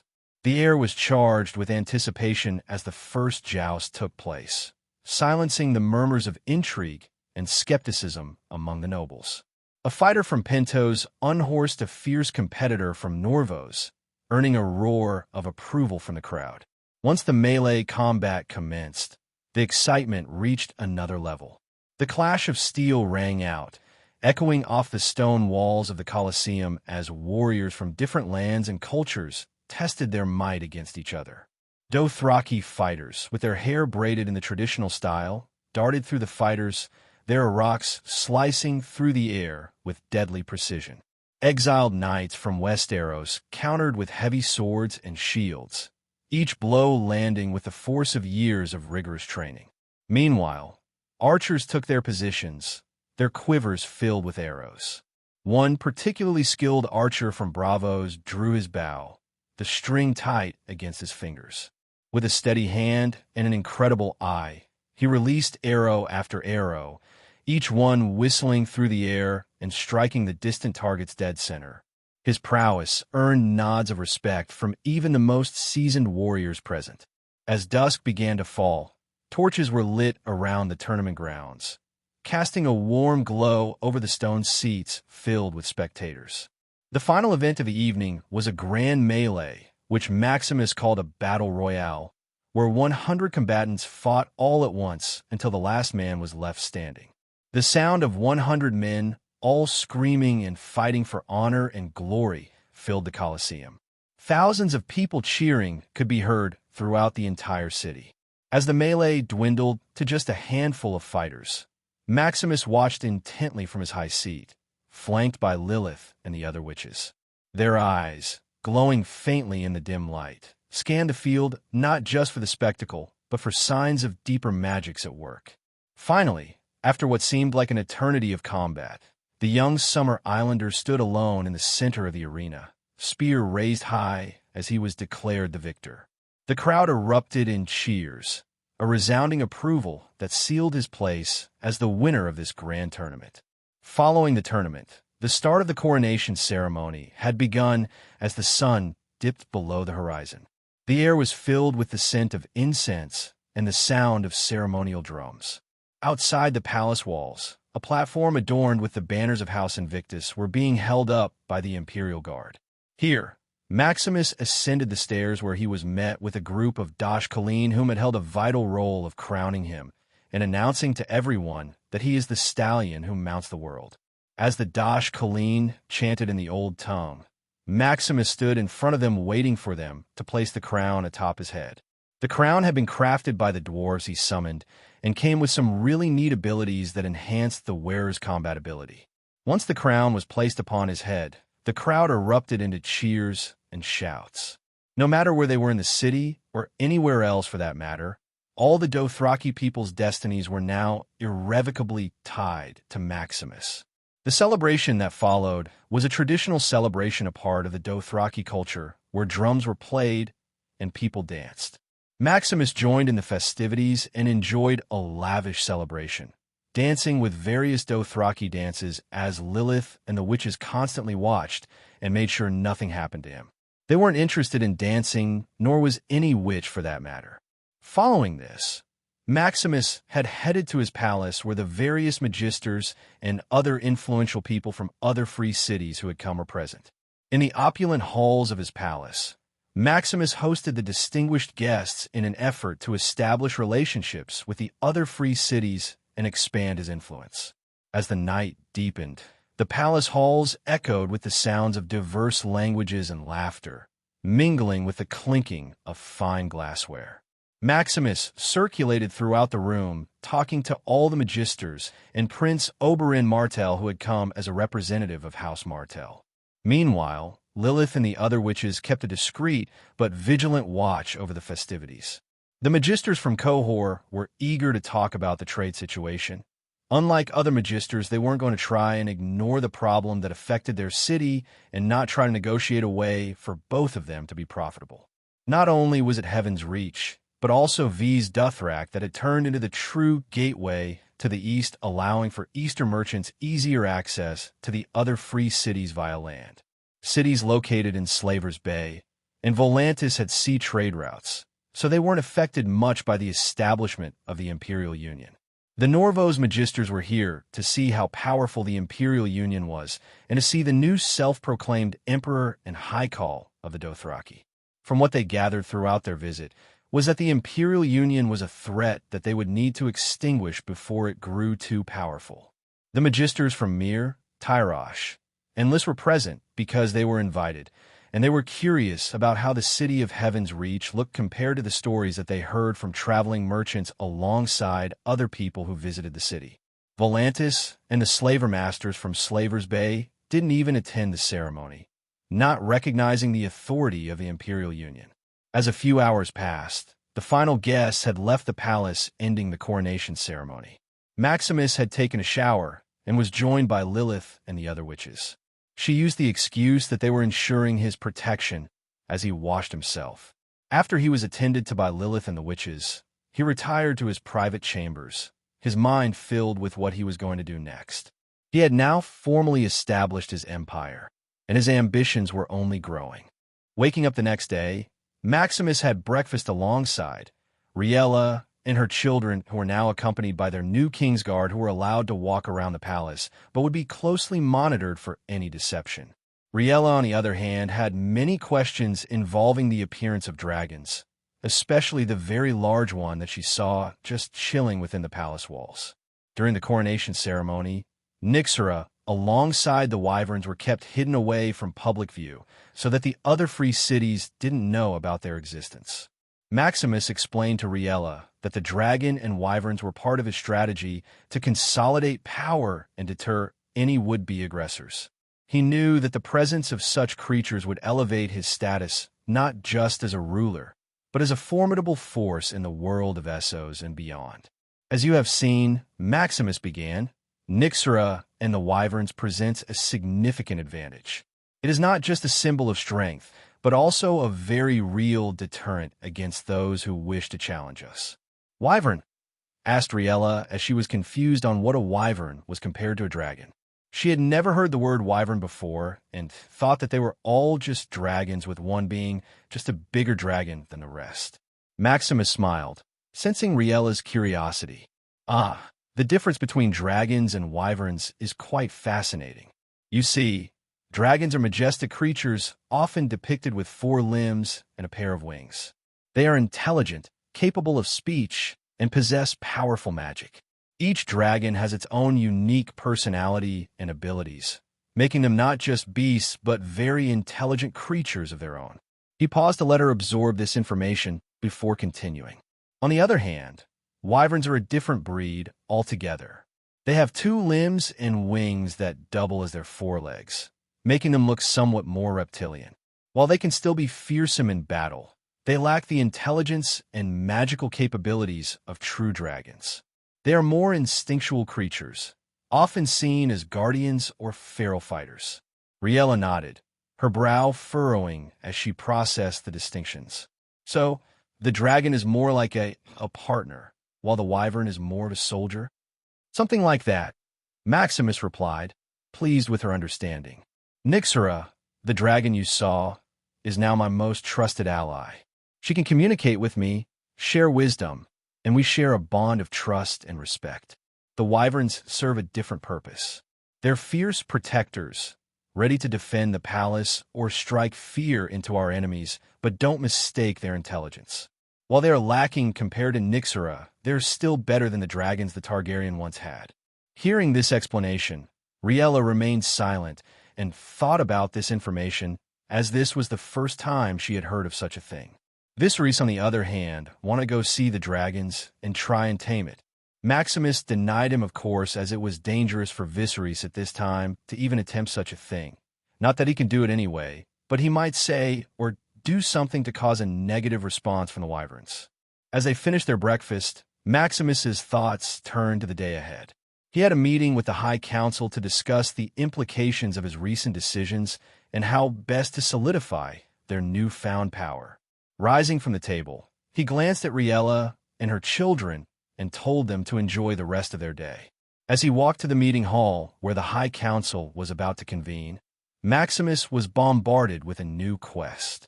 With the establishment of the Imperial Union, the other free cities alongside other forces are now aware of your presence. New quest. Bring every free city under your control and investigate the lands of the Far East. Rewards. Individual rewards will be given for each city conquered, as well as the more knowledge that is learned about the Far East. New quest. The old ruins of the Soros are home to the Shrouded Lord. Destroy the Shrouded Lord and establish control over the Soros. Time limit: 6 months. Rewards. X1 legendary character summon. Minus 50k system points. Dash. The quest was pretty straightforward, but what really got his attention was the last reward, which was a mystery. The last time he got something good, so he couldn't wait to see what he would get this time around. Moving on to the meeting hall, Maximus had encountered Olerin along the way, who had started explaining some things that had happened so far since his coronation. Most of it was good things, explaining how the people saw it, while the responses from the other free cities in Westeros would take time another few days before they got a response. As they entered the meeting hall, Faraday, Ianwe, Aaron, and Alexander were already sitting around the meeting table where they would convene the first meeting of the High Council. Taking his seat at the table, Maximus had officially begun the meeting of the High Council. The first to speak was Olerin. Since we have just founded the Imperial Union, there isn't much to report for this meeting. I only have 2 things. First, the people have enjoyed the festivities, and worship of the Emperor/High Call has increased as far as it can go throughout the Empire. After that, the last thing I have for today is the report from the Dwarven craftsmen. They have laid out plans to create a magic train powered by crystals supplied by the witches, explained Olerin. The idea of magic trains intrigued Maximus, as magic was slowly becoming an important part of their empire, as it provided an endless number of opportunities. It would be a shame to not use these opportunities to better his empire, especially with the Dothraki's opinion of magic being overall positive. Before Maximus, they hated the employment of blood magic, as their religion rejects it, making them also hate Magi. Magi are female practitioners of blood magic, which is why the Dothraki hated them. Olerin and Ianwe, on the other hand, didn't utilize blood magic but other forms of magic which were powerful and, in some cases, helped the Dothraki during battles, making the opinion of the two be high among the Dothraki. Blood magic is still hated by the Dothraki as it was in their religion. So as the chosen one of the Great Stallion, Maximus would make sure to ban the use of blood magic throughout the Empire to maintain his standing among the Dothraki. How long would it take to make these magic trains? Asked Maximus, curious on how long the dwarves needed before they could create the first design. They estimated around a year if everything goes well, and once the first design is complete, they can reduce the time it takes to produce them. Olerin replied, nodding as he flipped through some papers that detail the plans. The dwarves are quite confident about this project. With proper funding and resources, they could expedite the process significantly. Maximus thoughtfully stroked his chin. A year to bring such an innovation to life is reasonable. This could provide a diplomatic advantage and increase trade between the cities. Olerin nodded. That's all I had, Your Excellency. Next was Alexander, who spoke about the results of forming the various legions of the Imperial Union. It was a success and would allow for a lot of flexibility, as well as establishing a set military hierarchy/command. Military outposts would be established around Heaven's Reach in key locations protecting the city from attacks. We talked about establishing more cities or towns throughout the Dothraki Sea to better disperse the population and to give them a better way to enforce their territorial claims over the region. Maximus agreed with this and had given Ianwe the approval to start working on it. Lastly was Faraday, who reported that the Shadow Hand had reached a total of 5,000 members spread throughout Essos and Westeros. The main headquarters was already established within the city, allowing Shadow Hand to take charge of both intelligence gathering and covert operations, proving essential in maintaining internal security and external espionage. The Shadow Hand has also made significant advances in infiltrating the various political factions across the free cities, Faraday continued, adjusting the papers before him. This will be crucial as we proceed with your task to bring these cities under your control. Maximus nodded, pleased with the progress. Excellent work, Faraday. Keep me updated on any developments. With the reports concluded, Maximus shifted the discussion toward strategy. Now, let's focus on our immediate concerns. In the ruins of the Sorrows, there is an entity or person called the Shrouded Lord. We must defeat this Shrouded Lord and start rebuilding the city as a military-focused city, which will give us easier access to attack Volantis and later Slaver's Bay. The next hour or so was spent discussing the strategy for the Shrouded Lord and how they should proceed. The plan to deal with the Shrouded Lord was simple. Maximus, together with Lilith and Ianwe and one legion of soldiers, would ride towards the Sorrows to defeat the Shrouded Lord and take over the ruined city to turn it into a massive military city. While he was gone, Olerin would be in command and had the authority to act in Maximus's place. The trip took 6 days, and the only thing they ran into were river pirates who were waiting on easy prey to kidnap and sell as slaves for some money. Unluckily for them, they ran into Maximus's legion and were taken as prisoners. Arriving at the Sorrows, the landscape was as bleak as the tales foretold. A heavy fog shrouded the structures and waters, suffocating all but the most stubborn of wildlife that thrived within the environment. The silence was occasionally broken by the distant cries of birds or the sounds of sea creatures swimming in water. As Maximus's legion approached the ruins, an eerie stillness settled over them. The fog seemed to thicken, obscuring their vision and muffling sounds. Lilith, her senses heightened, whispered to Maximus, "There's magic here, ancient and potent. We must tread carefully." Ianwe nodded in agreement, his eyes scanning the mist-shrouded structures. The Shrouded Lord's influence is strong. Maximus raised his hand, signaling the legion to halt. "We'll set up a perimeter here," he commanded. "Ianwe, can you dispel some of this fog?" Ianwe nodded, closing his eyes in concentration. A soft blue light emanated from his hands, pushing back the mist in a wide circle around them. As the fog receded, the true extent of the ruins became visible, crumbling stone structures, overgrown with vines and moss. "Let's move in smaller groups," Maximus suggested. "Lilith, you're with me. Ianwe, take a squad and scout the eastern side. The rest of you, secure the perimeter and be ready for anything." As they ventured deeper into the ruins, the air grew colder. "Something's not right," she murmured. "It's like the very stones are watching us." Suddenly, a figure materialized from the mist before them, a tall, gaunt man shrouded in tattered gray robes. His face was hidden beneath a hood, but his eyes glowed with bright blue light. The figure raised a skeletal hand, pointing directly at Maximus. "Why do you trespass in my domain, mortal?" The voice was hollow, echoing as if he was speaking from a distance. Maximus stood his ground, his hand resting on the hilt of his sword. "We seek the Shrouded Lord. Are you he?" A cold laugh emanated from the figure. "I am he. And I am not. I'm the fog and the stone, the water and the ruin. What do you hope to accomplish here, in this place of decay? Lilith stepped forward, her eyes narrowed. We've come to claim these lands for the Imperial Union. Your reign here is at an end, shrouded lord. The figure's eyes flared brighter. Many have tried to challenge my power. All have failed. What makes you think you'll succeed where others have fallen? Maximus drew his sword. Those who came before us were weak. We will not suffer the same fate as them.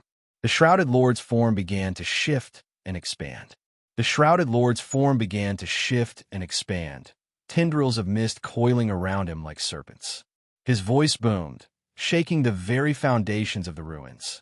Then let us test your strength against the power of the goddess curse. With a wave of his spectral hand, the fog thickened, obscuring everything but the glowing blue of his eyes. The Imperial Guards formed a circle around Maximus as Lilith used her magic to search the area, and the other soldiers began to gather together to counter the fog which obscured their vision. Within the next few seconds, the fog had started to clear up, but what they saw was a large number of skeleton-like figures. The skeletal figures emerged from the dissipating fog, their hollow eye sockets gleaming with the same blue light that the shrouded lord had. They wielded rusted weapons and wore tattered remnants of ancient armor. Maximus raised his sword in the air. "Stand your ground," he shouted to his troops. "These are but shadows of the past." Lilith's hands crackled with arcane power as she began weaving a complex spell. "Ianwe," she called out, noticing his arrival to the scene. "We need to break the shrouded lord's connection to these undead." Ianwe nodded, his own magic starting to build up. "I'll try to disrupt the curse. Keep them off me." As the skeletal army advanced, Maximus's legion charged forward. The Dothraki riders rode forward, crushing the weak-boned skeletons under the strength of the charging horses. Maximus himself was fighting alongside his Imperial Guard, while Lilith made sure nothing happened to Ianwe as he prepared his magic. The other witches had followed Maximus, ensuring he stayed protected from anything magic-related. The Imperial Guards formed an impenetrable wall around Maximus as he shifted his focus to the shrouded lord who was standing behind his army of skeletons, smiling. "Come on, mortals. I'm growing tired just sitting here." The shrouded lord's mocking laughter reverberating through the ruins. With a fierce determination, Maximus pushed back against the advancing skeletal horde, his sword slicing through their bones with ease. "Forward, men!" he shouted, his voice rising above the sound of the battle. The legion surged ahead, each warrior emboldened by Maximus's resolve. Lilith, her spells lashing out like lightning, struck down skeletons as they approached. Each flick of her wrist sent arcs of energy crashing into the undead, their forms disintegrating into a cloud of dust. Ianwe, meanwhile, stood firm, chanting incantations as he summoned his own magic to disrupt the shrouded lord's hold on the undead. The air shimmered around him, rippling with power. "We must sever the connection," he urged. The shrouded lord, sensing the threat, raised his skeletal hand, and the fog thickened once more, obscuring the battlefield even more. "Foolish mortals, you cannot hope to defeat me in my domain." Ignoring the shrouded lord's words, Maximus broke through the ranks of skeletons, carving a path toward the shrouded lord. As he neared the figure, the skeletal horde began to crumble, Ianwe's magic taking effect. Each fallen skeleton weakened the shrouded lord's grip, the blue glow of his eyes flickering momentarily. Lilith, sensing the tide turning, summoned all her strength. "Now, Ianwe," she called out, her voice cutting through the chaos. Ianwe unleashed a brilliant surge of energy, a wave of light that washed over the battlefield, dispelling the fog and illuminating the ruins. The remnants of the skeletal army disintegrated, leaving only scattered bones behind. The shrouded lord staggered back, his form wavering. "No, this cannot be," he bellowed, fury radiating from him as the last remnants of his power waned. Maximus seized the moment, sprinting forward, his sword raised high. "Your reign ends here," he declared, driving his blade towards the shrouded lord's heart. With a sharp gasp, the shrouded lord raised his hands, but it was too late. The sword pierced through the center of his form, causing an explosion of mist and light that illuminated the ruins. The shrouded lord screamed, before disintegrating into nothingness, his power dissipating like smoke in the wind. As the light faded, the remaining fog lifted, revealing a landscape transformed. The ruins stood still, but the malevolent energy that had once permeated the air was gone, leaving behind a strange quietness. Maximus turned back to his legion, adrenaline coursing through his veins. "We did it," he shouted, his voice filled with triumph. "The sorrows are ours." Cheers erupted from his legion, their spirits lifted by the victory. But as they began to regroup, a bright light had appeared in front of Maximus, prompting everybody to grab their weapons and prepare for another battle. Instead, what appeared was the figure of a woman that was radiating with a bright light. Cautious of the woman standing in front of them, the Imperial Guards had surrounded the woman, ready for another fight. But Maximus stopped them, raising his hand, prompting them to sheathe their swords as he approached the woman.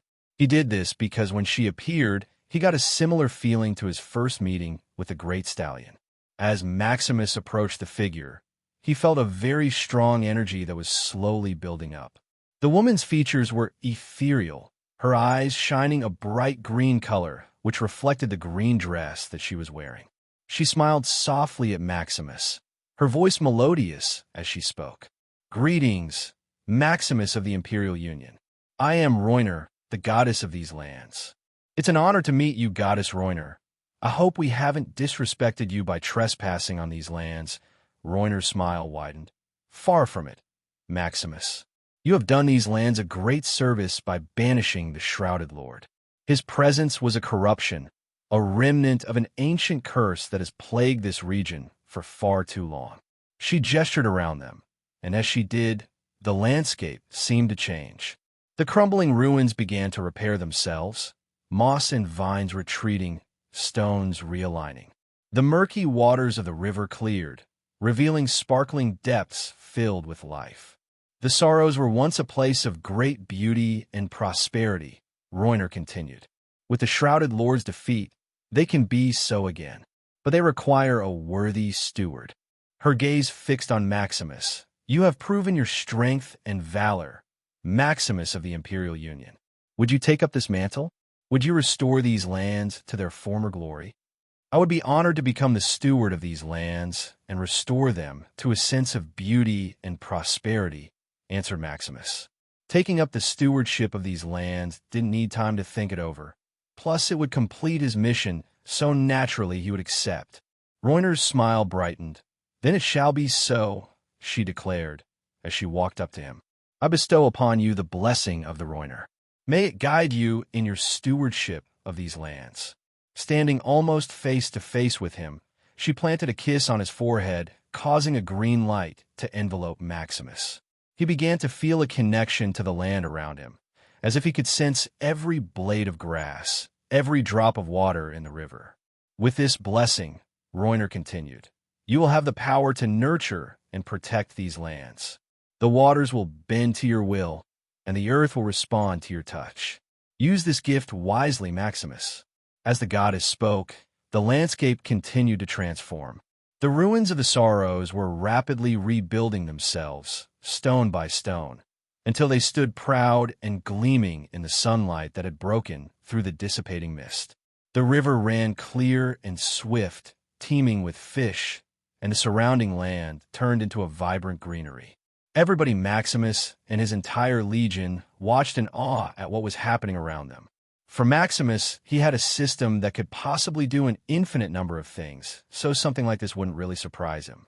For the rest of the legion, however, they never thought that they would see an actual goddess in their lifetimes.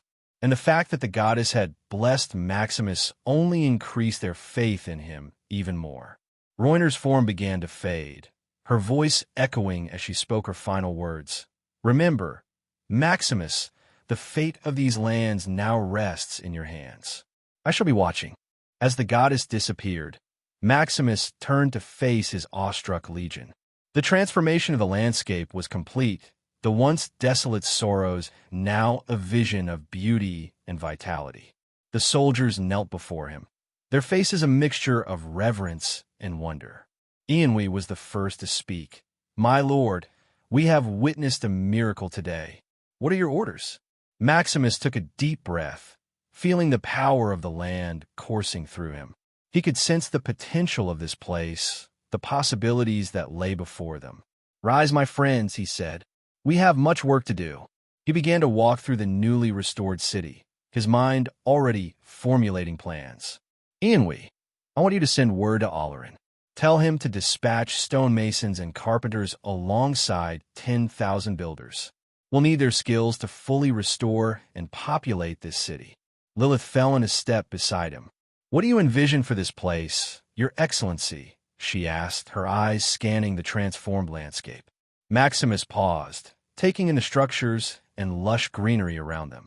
"This will be more than just a military city," he declared. "The Sorrows, no, we shall rename it. These will be New Roin, a beacon of prosperity and strength for the Imperial Union." He turned to address the Legion. "We'll establish a naval base here, taking advantage of the river. The city will become a center of trade and learning. Academies filled with scholars studying the mysteries of magic and science." While his original goal was to turn it into a massive military city, he saw the advantage that this new transformed land could bring. And who says that he can't have both a military city that is also prosperous at the same time? Ianwe nodded approvingly. "A wise plan, Your Excellency.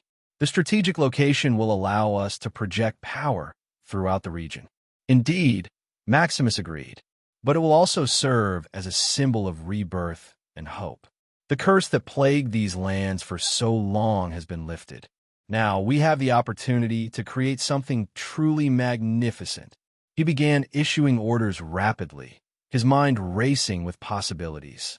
"I want scouts sent out immediately to map the surrounding area. We need to know what resources we have at our disposal. Lilith, I want you to have the witches establish magical defenses around the city. Ianwe, once you've sent word to Olerin, begin planning the layout for our naval base." As his subordinates rushed to carry out his commands, Maximus walked to the edge of the newly restored city, gazing out over the sparkling waters of the river. He could feel the vitality that now flowed through every blade of grass. "New Roin," he murmured to himself, testing the name on his tongue. It felt right, a fitting tribute to the goddess who had blessed him in these lands. Over the next few days, the Legion worked tirelessly to secure the area and begin the initial stages of development. Maximus, empowered by Roiner's blessing, found he could shape the land with mere thought and touch. He created natural defenses, raised hills, and lowered valleys. And since the Roin stretched from Cohor and Norvos all the way to Volantis, he could adjust the landscape as much as he wanted. Though how far he could adjust the landscape was not known yet. He would have to test how far from the river he can transform the landscape around him to gain a better understanding of his abilities. Within the small council chamber, King Robert was sitting among the small council to speak about matters that concerned the crown and other important matters. First on the agenda is this letter that we received a few days ago about the foundation of the Imperial Union on the continent of Essos, with its capital city being the infamous Heaven's Reach. Started Jon Arryn, the current hand of the king. Robert Baratheon leaned forward, his brow furrowed. "Imperial Union? Heaven's Reach? What in the seven hells are you talking about, Jon?" "It seems, Your Grace," Jon Arryn continued, unfurling a scroll, "that a new power has risen in Essos. They call themselves the Imperial Union, ruled by an emperor named Maximus. Their capital, Heaven's Reach, is said to be a city of wonders unlike anything seen before. This Maximus, he's the one who sells those potions I've heard so much about, right?" questioned Robert, as he was not sure. "Yes, Your Grace. He is the one responsible for selling them. And he did have what I would call a close relation with the Mad King, so it's safe to say that when the former Queen Riella fled Dragonstone, she probably sought protection with Maximus," explained Jon Arryn. Varys cleared his throat, drawing the attention of the council. "If I may, Your Grace, my little birds have been singing quite interesting songs about this Emperor Maximus and his Imperial Union. They have such a vast army that any direct confrontation with them would cause us to lose our lives. Robert's face reddened with anger. Are you telling me this upstart emperor is harboring Targaryen fugitives? And now he's built an empire that could threaten us? It would appear so, Your Grace, Varys replied smoothly. But there's more. My sources report that this Maximus possesses abilities beyond those of ordinary men. He's said to command magic, to heal with a touch, and to build cities overnight. Obviously, this was just an exaggeration. Pycelle scoffed. Surely these are exaggerations, embellishments spread by merchants and sailors. I wouldn't be so quick to dismiss them, Grand Maester, Jon interjected, leaning forward. The potions this emperor sells have proven quite real and effective. If even half the stories about him are true, we'd be fools to underestimate him. Robert slammed his fist on the table, causing goblets to rattle. Damn it all. First, we have Viserys and Daenerys Targaryen gallivanting across Essos, and now this Maximus fellow building an empire and harboring more dragon spawn? We can't let this stand. Caution would be wise, Your Grace, Lord Cedric Hightower spoke up. This imperial union could prove a valuable trading partner. Their wealth is said to rival that of the Iron Bank. Perhaps we should seek to establish diplomatic relations before considering any rash actions. Stannis, who had been silent until now, spoke up. Brother, as much as it pains me to agree with Lord Hightower, he may have a point. We cannot afford a war with Essos, not with the crown's finances in their current state. Robert's face twisted in frustration. He knew they were right, but the thought of Targaryens finding safe harbor anywhere in the world galled him. Fine, he spat. We'll send an envoy. But I want eyes and ears in this imperial union. Varys, I want to know everything about this Maximus and his empire. Every weakness, every secret. Varys bowed his head. Of course, Your Grace. I shall redouble my efforts. And what of the envoy? Jon Arryn asked. Who should we send to represent the Seven Kingdoms? The room fell silent as the council members contemplated this crucial decision. After a moment, Lord Hightower spoke up. If I may suggest, Your Grace, perhaps Lord Renly would be an excellent choice. He has the charm and wit to make a favorable impression, and as your brother, his presence would demonstrate the importance we place on these diplomatic relations. Robert stroked his beard, considering. Renly, he does have a way with people. What do you think, Stannis? Stannis clenched his jaw, clearly displeased with the suggestion. Renly is young and untested in such matters. This is a delicate situation that requires experience and a firm hand. Oh, come now, brother, Robert laughed, slapping Stannis on the back. Renly's charm might be just what we need. Besides, it'll do the boy good to get out of the capital for a while. Jon Arryn nodded slowly. Lord Renly could indeed be a good choice. His youth and charisma might appeal to this Emperor Maximus, who is said to be a young man himself. However, I suggest we send an experienced diplomat with him to guide the negotiations. A wise precaution, Varys agreed. Perhaps the newly knighted Ser Davos Seaworth. He has experience in Essos and a level head on his shoulders. Stannis' eyes narrowed at the mention of Ser Davos as he was. He had indeed proved to be very helpful over the past few months. Ser Davos would serve well in such a role. Robert clapped his hands together. Then it settled. Renly and Ser Davos will be our envoys to this imperial union. They'll take measure of this Maximus and his empire and see what can be gained by working with them. And what message shall they carry, Your Grace? Jon Arryn asked. What are our terms for working alongside this empire? Robert leaned back in his chair, his face thoughtful. We'll offer trade agreements, of course. Their potions and other goods could be valuable to the realm. In return, we can offer them. What? What do we have that this apparently wealthy empire might want? Access to our ports and markets could be enticing, Lord Hightower suggested. Jon Arryn nodded approvingly. A wise suggestion, Lord Hightower. We could also offer them favorable tariffs on goods entering the Seven Kingdoms. For the rest of the meeting, the council debated the matter of dealing with the Targaryens that are left. A few weeks from now, Ser Davos, and Lord Renly will depart for Essos to start establishing a relationship between the Seven Kingdoms and the Imperial Union. Back in Essos, Maximus had returned to Heaven's Reach, leaving the construction of New Royn to the professionals. He had completed his mission, but he wanted to wait until he got back to his palace before he accepted the rewards. Quest completed. The old ruins of the Sorrows are home to the Shrouded Lord. Destroy the Shrouded Lord and establish control over the Sorrows. Rewards. X1 Legendary Character Summon. Minus 50k system points. Dash. Blessing from Mother Royn. For the Legendary Character Summon, this time he received a female admiral named Lyra Thorne. Tactical Navigator. Lyra possesses an unparalleled ability to read the winds and currents, allowing her to outmaneuver enemies and navigate treacherous waters with ease. Commanding Presence. Her charisma and leadership inspire loyalty in her crew, boosting their morale and combat effectiveness during naval battles. Master of Naval Warfare.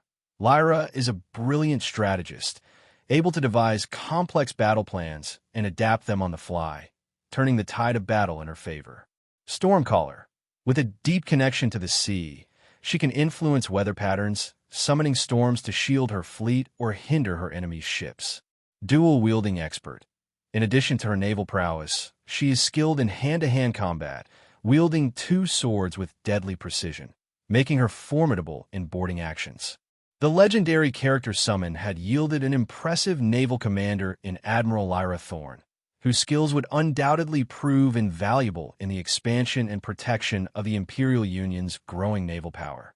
For ships, Maximus had given the dwarven craftsman a sketch of how 1,700 ships looked, ranging from ships of a line, frigates, sloops, brigs, and galleons for trade. These ships would change how naval warfare is conducted and ensure total dominance of the sea by the Imperial Union. The funds for this project would be from an investment from the Imperial Union's front company, the Silver Serpent Trading Company. Since the establishment of the Imperial Union, the Silver Serpent Trading Company has continued to operate officially as a company owned by the Imperial Union. This has caused some free cities to start being cautious around the company. In Mir, Tyrosh, and Lys, the branches of the Silver Serpent Company that was present were forced to be closed down by the Magisters, who saw the company as a projection of the Imperial Union power, which is something that they didn't want. Maximus didn't pay much mind to this and just focused on expanding the Imperial Union within the current lands that they have a claim over. For the next few months, Maximus had continued expanding the Imperial Union's influence within the Dothraki Sea and building up New Royn. Already, about a dozen cities have been established and are in the process of being built up to the proper standards that Maximus has set. Basic hygiene practices have been created involving regular bathing and other sanitation practices. This was something that was already widely used within Heaven's Reach, as each house was built with a bath where the household would bath themselves at least once every day. Of course, not everybody knew how to use the new baths, so a few hundred people went around showing everybody how to use the bath properly and whatnot, making sure that they understood how to use it and such. The main motivator behind the Dothraki agreeing to bath in a more modern way was because it was how Maximus bathed. A new water filtration system was created which introduced filtration methods using sand, charcoal, and cloth to clean drinking water, reducing waterborne diseases.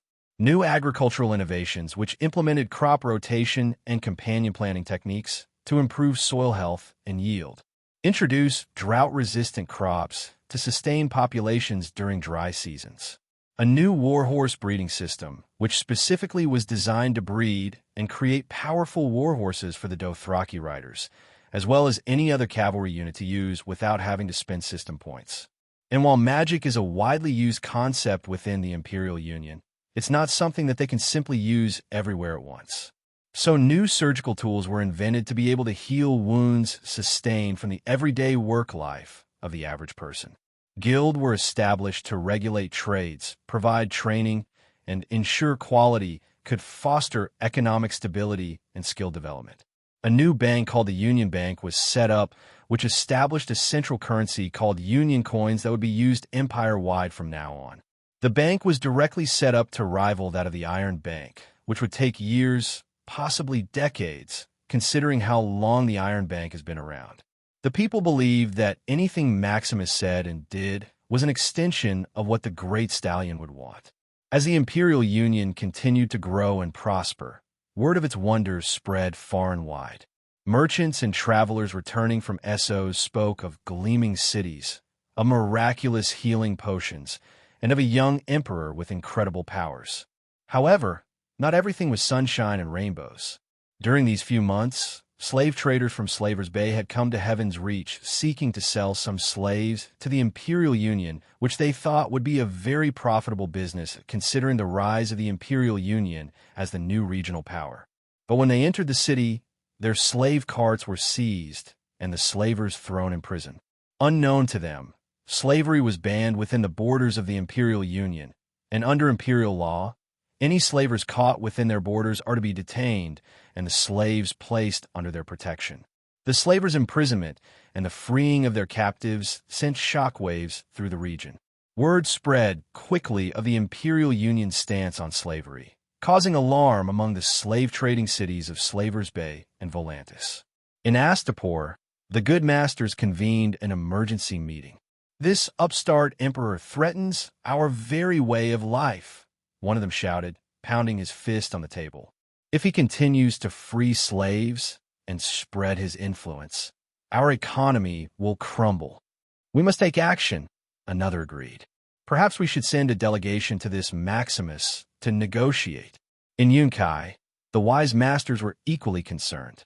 They dispatched spies to Heaven's Reach, hoping to gather intelligence on the Imperial Union's defenses and potential weaknesses. Meanwhile, in Meereen, the great masters debated their options. Some advocated for a preemptive strike against the Imperial Union, while others cautioned patience, arguing that they should wait and see how the situation developed. In Volantis, they started to take a more aggressive approach to the situation. Any imperial trader that came into the city was turned into a slave and their trade goods seized.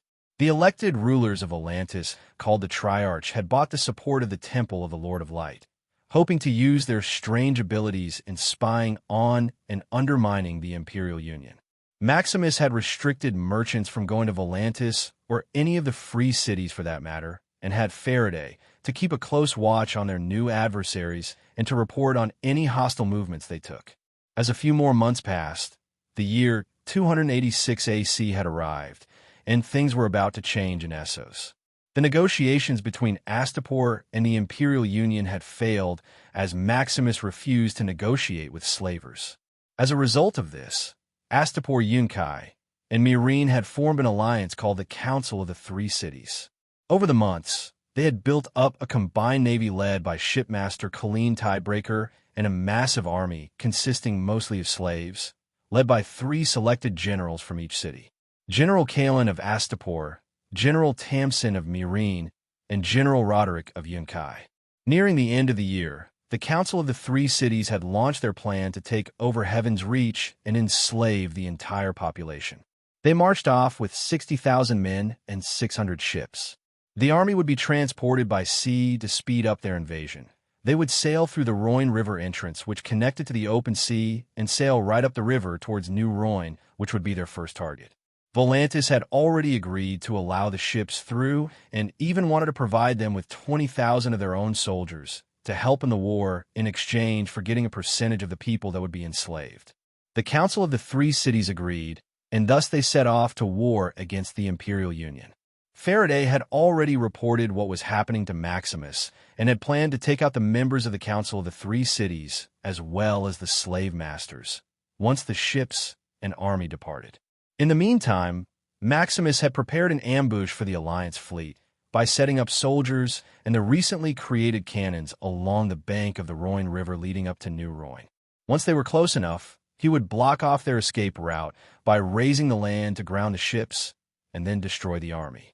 Once the army was dealt with, he would start marching on Volantis and the cities surrounding it, to clear a way for his march onto Slavers Bay. Nyxera was eager to finally destroy the slavers whom she came to despise over the months.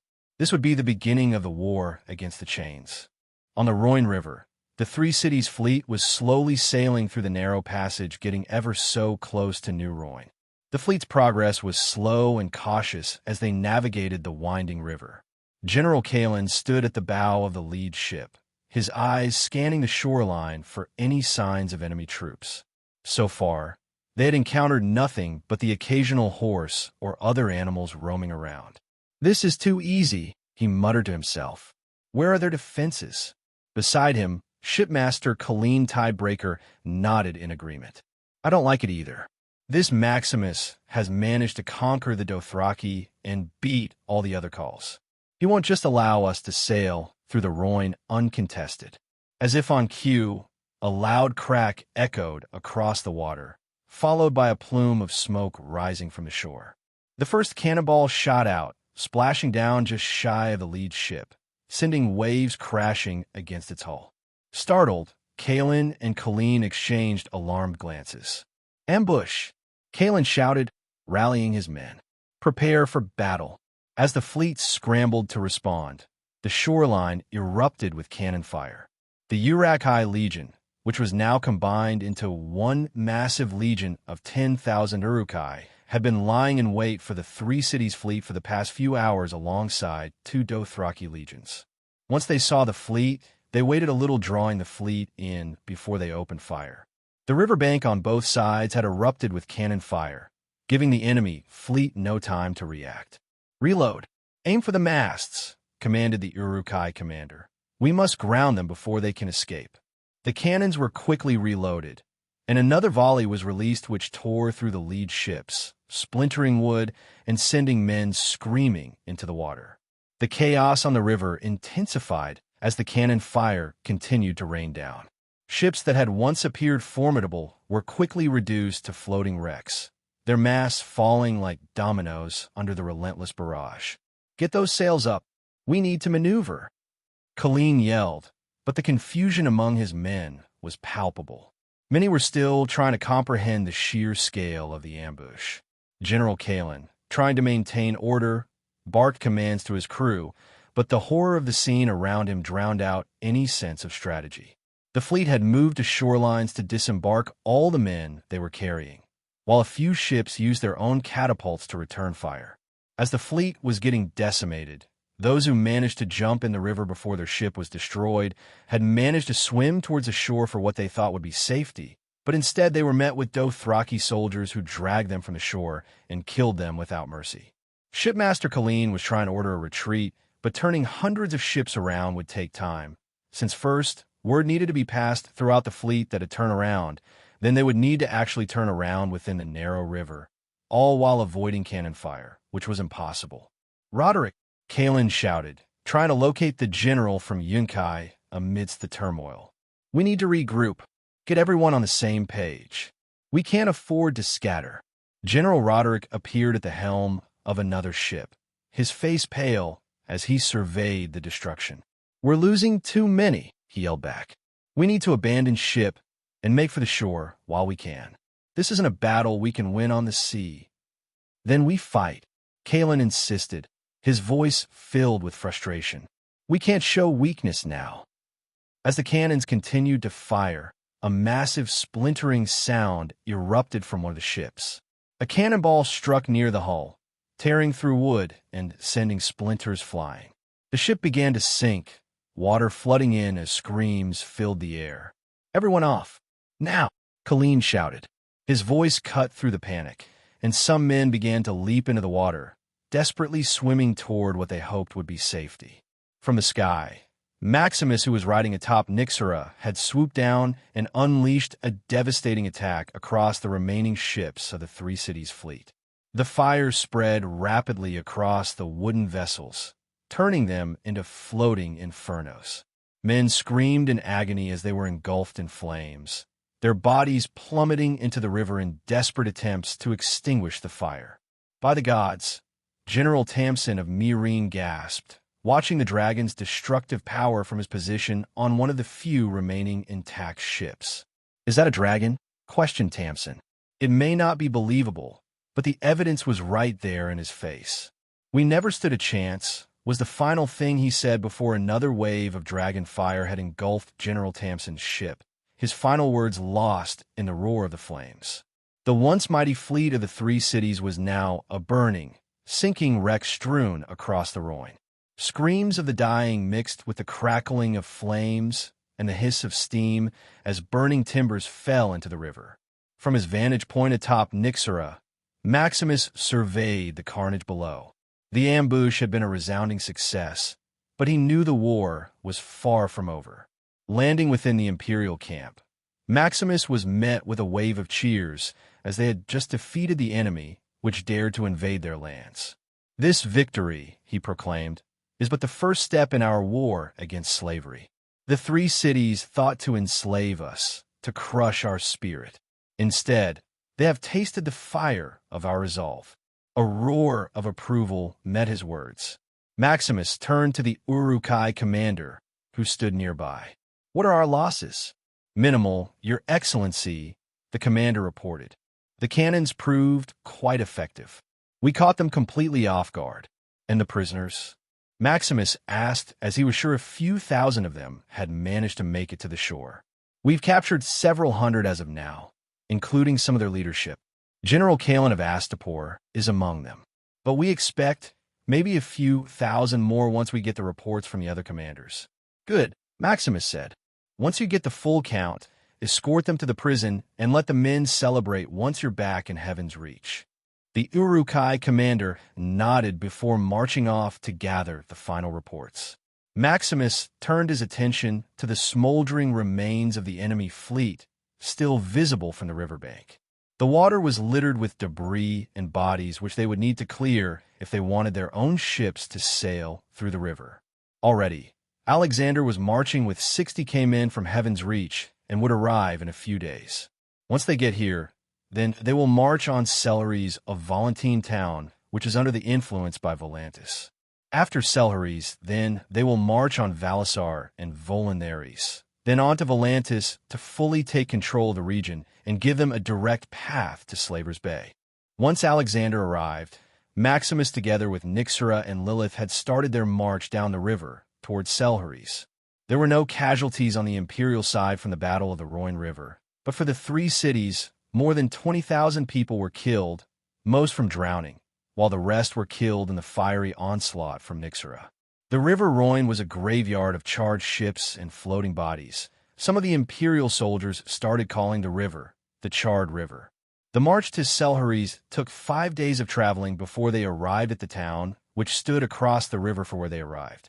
The town walls covered the entire city, with guards manning the walls in response to the three cities' army marching against the Imperial Union. Selharies is a town that has been under the authority of Volantis since the Century of Blood. From a distance, Maximus could see their banner, which represented the Triarch's authority. It was a depiction of a horse on a white background, symbolizing the Triarch's proud heritage and connection to the maritime culture that was established. "Send a raven," he commanded. "We need to schedule a parley." Lilith nodded as she scribbled down some words on a piece of paper before strapping to the leg of one of her ravens. As the raven took off towards the town, Maximus turned to face his men. A sea of diverse faces looked back at him: hardened Uruk-hai soldiers, fierce Dothraki riders, the Imperial Guard, and other otherworld warriors standing shoulder to shoulder. He had them begin preparations to besiege the town by sending small legions of about 5,000 soldiers to various positions surrounding the town. The goal was to try and get the magisters of the town to surrender peacefully without having to waste time besieging the town and potentially killing innocent people. Nixera was flying over the town, putting pressure on the town's magisters and spreading fear amongst the defenders. They couldn't fight such a dragon with spears, swords, shields, and bows. They would need catapults to launch massive rocks at the flying behemoth, which is something that they didn't have. Within the town, the magisters had already gathered to discuss the current situation. Magisters Thorin Valestra, Dorian Valkyris, and Cassia Marinth were sitting at a table discussing what they should do. "We don't have the means to fight a dragon," voiced Dorian plainly. There was no way that he was willing to risk his life or power to fight a dragon. "We should just comply with their demands so that we can stay in power and avoid unnecessary casualties. Are we to bow to these invaders without a fight? We still have soldiers, the town's walls, countered Thorin, his stubborn pride showing. Walls and soldiers cannot stop a dragon. And if what we've heard of Maximus's military might is true, we stand no chance against them, replied Cashin, the oldest among them. We would merely be sending our men to a senseless death. Before any further arguments could ensue, the raven bearing the message from Maximus arrived. Cashin grabbed the message from the raven, which had landed on the open window, and read it aloud for everyone to hear. They request a parley outside the city gates. They promise safety and protection for all who attend. And what if it's a trap? Thorin questioned suspiciously. I don't believe it is, Dorian mused, considering their options. Maximus seems more strategic than that. If he wanted to take us out, he could simply order his dragon to torch us within our walls. And so, after much discussion and heated debate, they agreed to parley with Maximus. Walking out the front gates, the three magisters were escorted by their own entourage, being careful as the dragon was still flying around the area.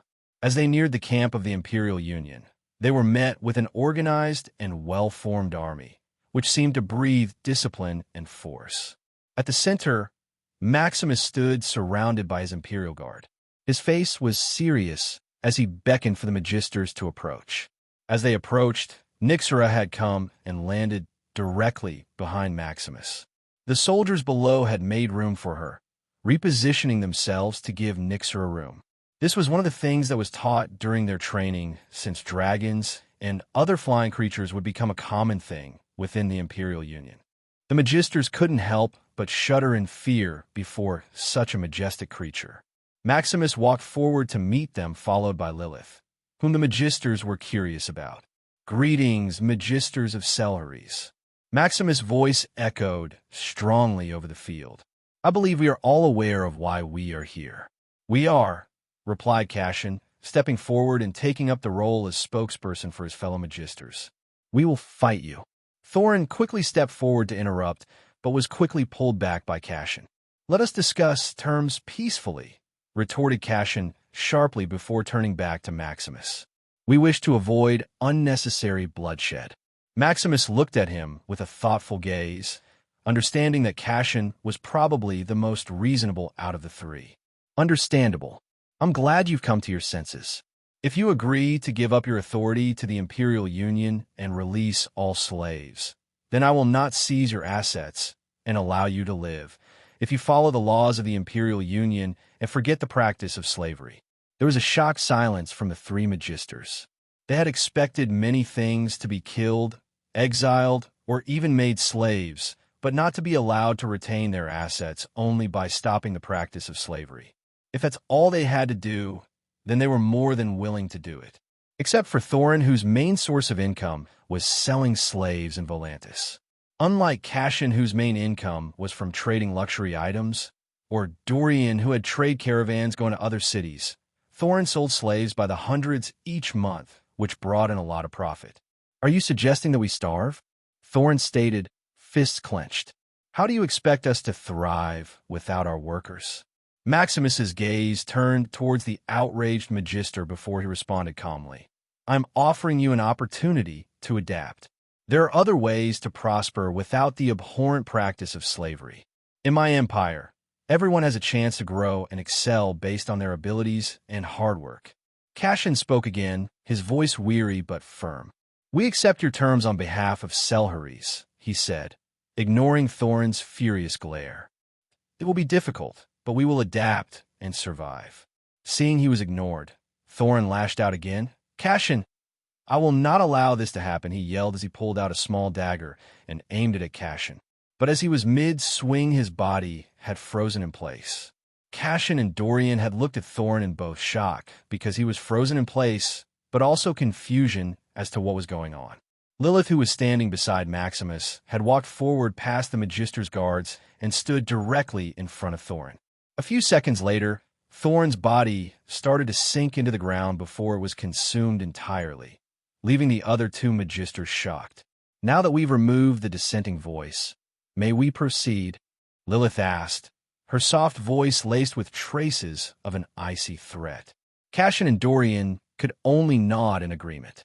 Maximus talked with the Magisters for a few more minutes before they returned to the city and began preparations to hand the city over to the Imperial Union. They would have the town's militia stand down and by dawn hand the city over to the Imperial Union. As the Magisters were doing this, Maximus had already come up with a plan to transform newly freed slaves into actual citizens of the Imperial Union who could think for themselves. First would be vocational training, which would provide training programs tailored to the skills needed in various trades, which can help former slaves gain employment and independence. Then economic support, which involved establishing microloans or grants to assist former slaves in accessing housing and enabling them to become self-sufficient. Community programs would create community centers that offer resources, counseling, and support networks that can help former slaves navigate their new lives and foster social integration. Education initiatives would ensure access to education for both adults and children, which will empower former slaves and help them build better futures for themselves and their families. Cultural awareness campaigns promoting understanding and acceptance within society can help reduce stigma. Celebrating the contributions of former slaves can foster a sense of belonging. Legal protection laws would be enacted to protect former slaves from discrimination and ensure their rights can help integrate them into society more seamlessly. Mentorship programs, pairing former slaves with mentors from various sectors, can provide guidance and support, helping them navigate new opportunities. Participatory governance, involving former slaves in community decision-making, can give them a voice and a stake in their new society, fostering a sense of belonging. Health and well-being services, providing access to healthcare and mental health services, can address the trauma associated with slavery and support overall well-being. This was what Maximus had come up with, which will be implemented in every city that practices slavery. With Selharies falling into Maximus's hands, Valisar and Volandaries fell soon after. Unlike the Magisters of Selharies, the Magisters of both Valisar and Volandaries opted to fight the Imperial Union even with the dragon flying above. They figured that Maximus would not use the dragon to burn down the entire city as he needed it. And they were right, but death by dragon, death by Uruk-hai, death by magic, or any other way didn't matter when in the end they died. The Magisters had underestimated the sheer might and tactical prowess of the Imperial Union's forces. Their resistance was met with an immovable force that did not hesitate to rain down cannon fire on the town, destroying its walls and killing dozens of defenders in the process. The Magisters of Valisar and Volandaries had been so sure of Maximus's unwillingness to cause mass destruction, they had not accounted for the fact that he had other ways of taking the town without having to resort to burning it down. By the time they saw their mistake, the sounds of cannon fire echoed throughout the cities, rattling everything around them. Once the dust settled and the smoke cleared, the destructive force of the cannons could be seen. The proud walls of the towns were shattered, lives were taken, and the strong resistance they had mustered was brutally silenced by the Imperial forces. Many had died in the process, but in the end, Maximus and his army had emerged victorious over the two towns. However, as these two sieges were going on, messengers sent from the two towns prior to being under siege had reached Volantis. Minus 20 days prior to siege on Volantis. My lord, the cities of Selharies, Valisar, and Volandaries have fallen to the Imperial Union, a courier reported, his face etched with fear as he stood in front of the three triarchs of Volantis.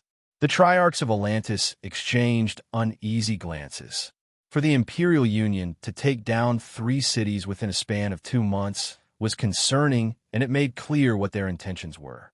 Since letting the 3 cities' army through, they hadn't heard much about their progress, but they assumed that the 3 cities were probably still sieging the massive city of Heaven's Reach and dragging the Emperor out in chains. But now they knew that they were wrong. "Are you certain?" Triarch Caliph Tyrus, who was part of the Tiger Party, asked, his voice barely above a whisper. The courier nodded solemnly and handed him a scroll containing details of the sieges. Scanning through the information quickly, Caliph's eyes filled with dread. "Should we prepare for war, then?" Triarch Eloria Varkos, who is part of the Elephant Party, asked while staring at the map laid out on the table. The three cities which lay between them and the Imperial Union were under their authority, and seeing the path that the Imperial forces followed, it didn't take a genius to figure out who their next target was. "We should negotiate first," interrupted the third Triarch, Thorian Caldrus, who was part of the Elephant Party. The Elephant Part consisted of merchants and moneylenders advocating for trade. Their rivals, the Tiger Party, advocated for military conquest. "We must be prepared to show our strength," Caliph interjected sharply, his hand coming down hard on the table. He was a fierce advocate for the Tiger Party, and it was clear that the threat of the Imperial Union was not one he was willing to ignore or negotiate with. "Strength is not only shown by violence, Caliph," Thorian replied calmly. "It can be demonstrated through negotiation and rational decision-making." Caliph scoffed at this, rolling his eyes in disbelief. "And what if they don't want to negotiate?" Caliph asked, looking to each of the Triarchs in turn. "What then? We can't just roll over and surrender." "You are correct, we can't," Eloria admitted. "But we also cannot rush in a battle unprepared and without any attempt at diplomacy." The room fell silent as they contemplated their options. The courier watched as they debated among themselves. He had seen enough wars in his time to know that this one would not end well unless they could come to an agreement. Deciding on a course of action, Triarch Thorian stood and began to write a message of his own. "We will send a message to this Maximus," he said. "We will offer negotiations and prepare for war simultaneously." The other two Triarchs stared at him for a moment, then nodded. It was a sound strategy, one that played to both their strengths. "I'll begin preparing the military," Caliph said, his hands already moving over the map, calculating favorable battle theaters where they could set up ambushes. "N. I recognize that I made a mistake, making Renly one of the diplomats to send an envoys to the Imperial Union, since he is only about 6 to 8 around this time. So I replaced Renly with Lord Mace Tyrell to clear up any confusion." Heaven's Reach. Ser Davos and Lord Mace Tyrell were sitting across from Ianwe as they conversed about the relationship between the Imperial Union and the Seven Kingdoms. They had arrived 5 months ago and were warmly accepted, but they never got to see or talk to the Emperor. Instead, they had to talk to Ianwe, who is the Vizier of the Imperial Union. "Vizier Ianwe, we have been here for 5 months and have not once met with the Emperor." Ser Davos finally voiced his concerns. Ianwe calmly smiled at Davos, choosing his words carefully. "The Emperor is currently dealing with other matters of state. I assure you, your presence has been noted and is much appreciated." "But," Davos began, only to be cut off by Mace Tyrell. "We understand, Vizier Ianwe," Mace said diplomatically. "Of course, the Emperor has many responsibilities. We are patient men and are willing to wait." Behind his courteous smile, Mace was churning with anxiety.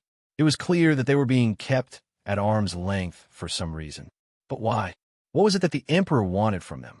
As if reading his thoughts, Ianwe spoke up again.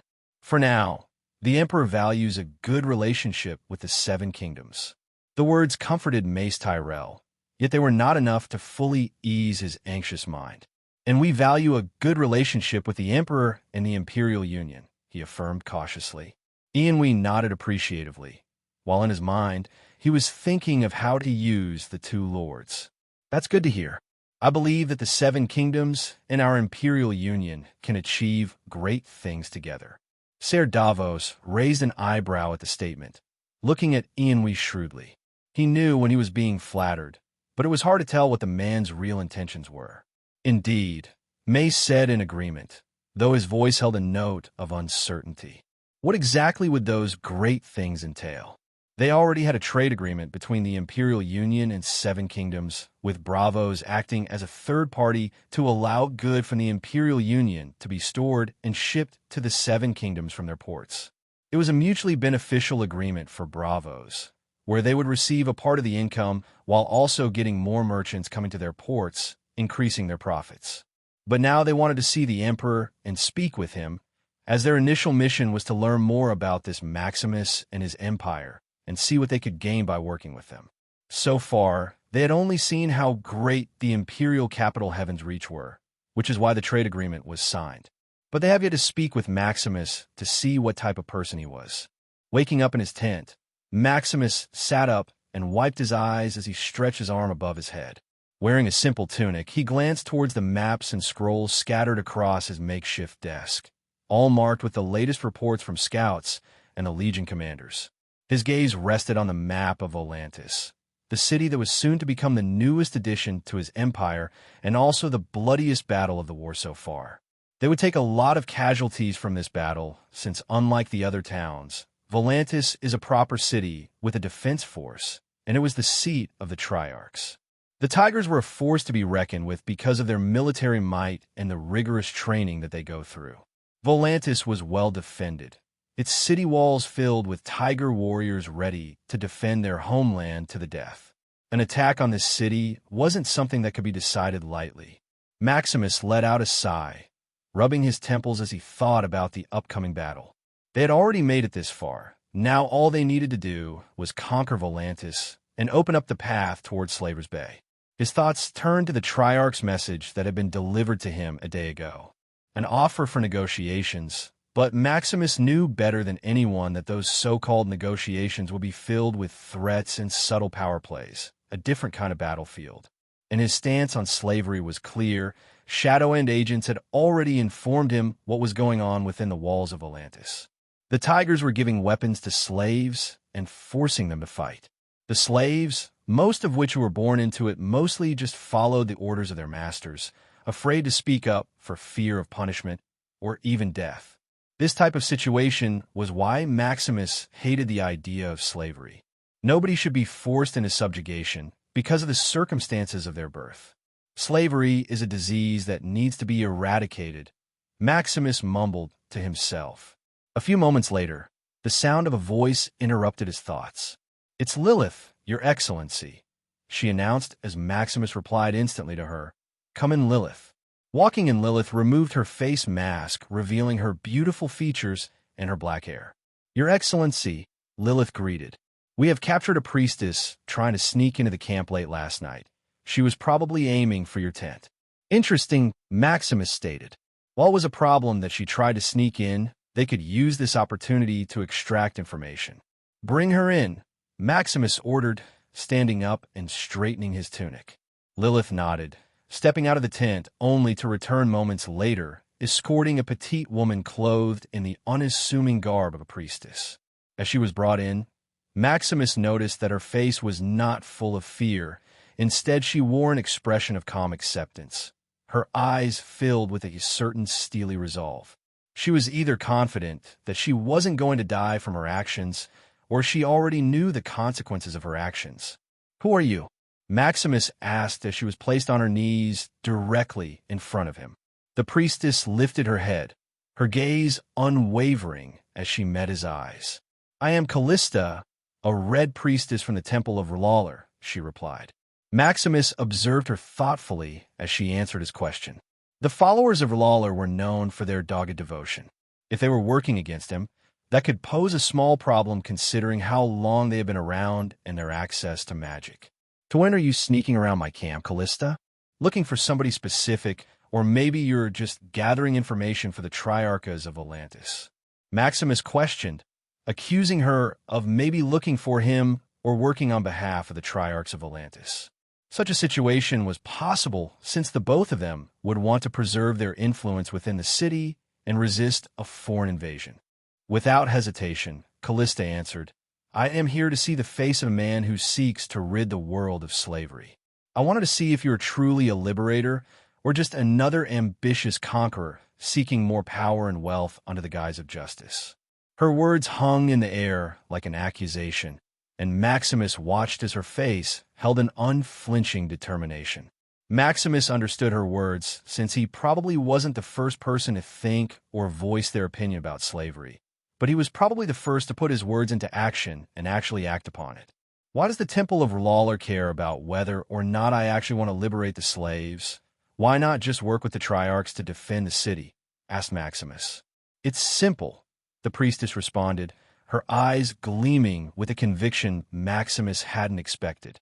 The Lord of Light grants his gifts to even the lowliest of slaves, revealing in them the same divine spark that resides in the mighty lords and kings.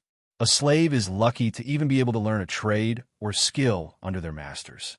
But the gifts of the Lord of Light, a lowly slave can be used as worthy sacrifices and as labor for the Lord of Light. Ah, I see, Maximus stated, his expression inscrutable. Your God views all men as equal, bearing the same divine flame within them. A noble concept, in theory. The Red Priestess nodded solemnly, her gaze unwavering as she held Maximus's gaze. She believed in what she was saying, that was clear to see, but he also knew that just like any other religion or faith, they too had their own power plays and ulterior motives. And yet, Maximus began, leaning back in his chair as he studied the woman before him. Despite these noble ideals of your faith, you stand by and watch as these so-called divine sparks are used as fodder for your God's whims, sacrificed, and made to labor under the guise of serving a higher power. Callista opened her mouth to argue, but Maximus raised a hand to cut her off. No, do not try to justify it, because I already understand, Maximus said. Believe me when I say that my goal is true liberation for all slaves within the walls of Atlantis and beyond. For a moment, silence filled the room as Callista remained kneeling before him. She had nothing more to say as his stance on the matter was clear, and she had already got what she came for. Before Maximus could open his mouth again, Callista started to scream in pain, causing the Imperial guards to unsheath their weapons, while Lilith stood directly next to Maximus, prepared for anything. As she screamed, her eyes turned black and black veins had begun to pop up on her face. In the next moment, a dark, shadowy figure had emerged from body, prompting Lilith and the nearby witches to create a barrier around the figure to keep it contained. The figure didn't do anything but stared at Maximus while smiling. In the next moment, a dark voice was heard, the mortal known as Maximus, I presume. The shadowy figure's words vibrated through the air, a chilling echo that shattered the silence within the tent. Callista, her screams of agony now subsided into soft whimpers, lay crumpled on the floor, her eyes wide with terror. In contrast to the unrest around him, Maximus maintained his composure, his gaze locked onto the figure, now swirling amidst the barriers held up by Lilith and her witches. This wasn't the first time he encountered something like this. That would be correct, he said. And who do I have the pleasure of speaking to? A low chuckle echoed from within the barrier, a sound as dark and foreboding as death's door. Ah, straight to business, it said. I admire that. I am merely a messenger, replied the figure finally, its dark form shifting within the barriers. The harbinger of my Lord's will, here to ensure people like you don't disrupt centuries of my Lord's work. Maximus raised a brow at that, a slight smirk playing on his lips. People like me, you say? And who exactly would your Lord be? Although he had a strong guess who that Lord might be, he wanted to see if the figure would confirm his suspicion. My Lord is not of your concern, the figure replied.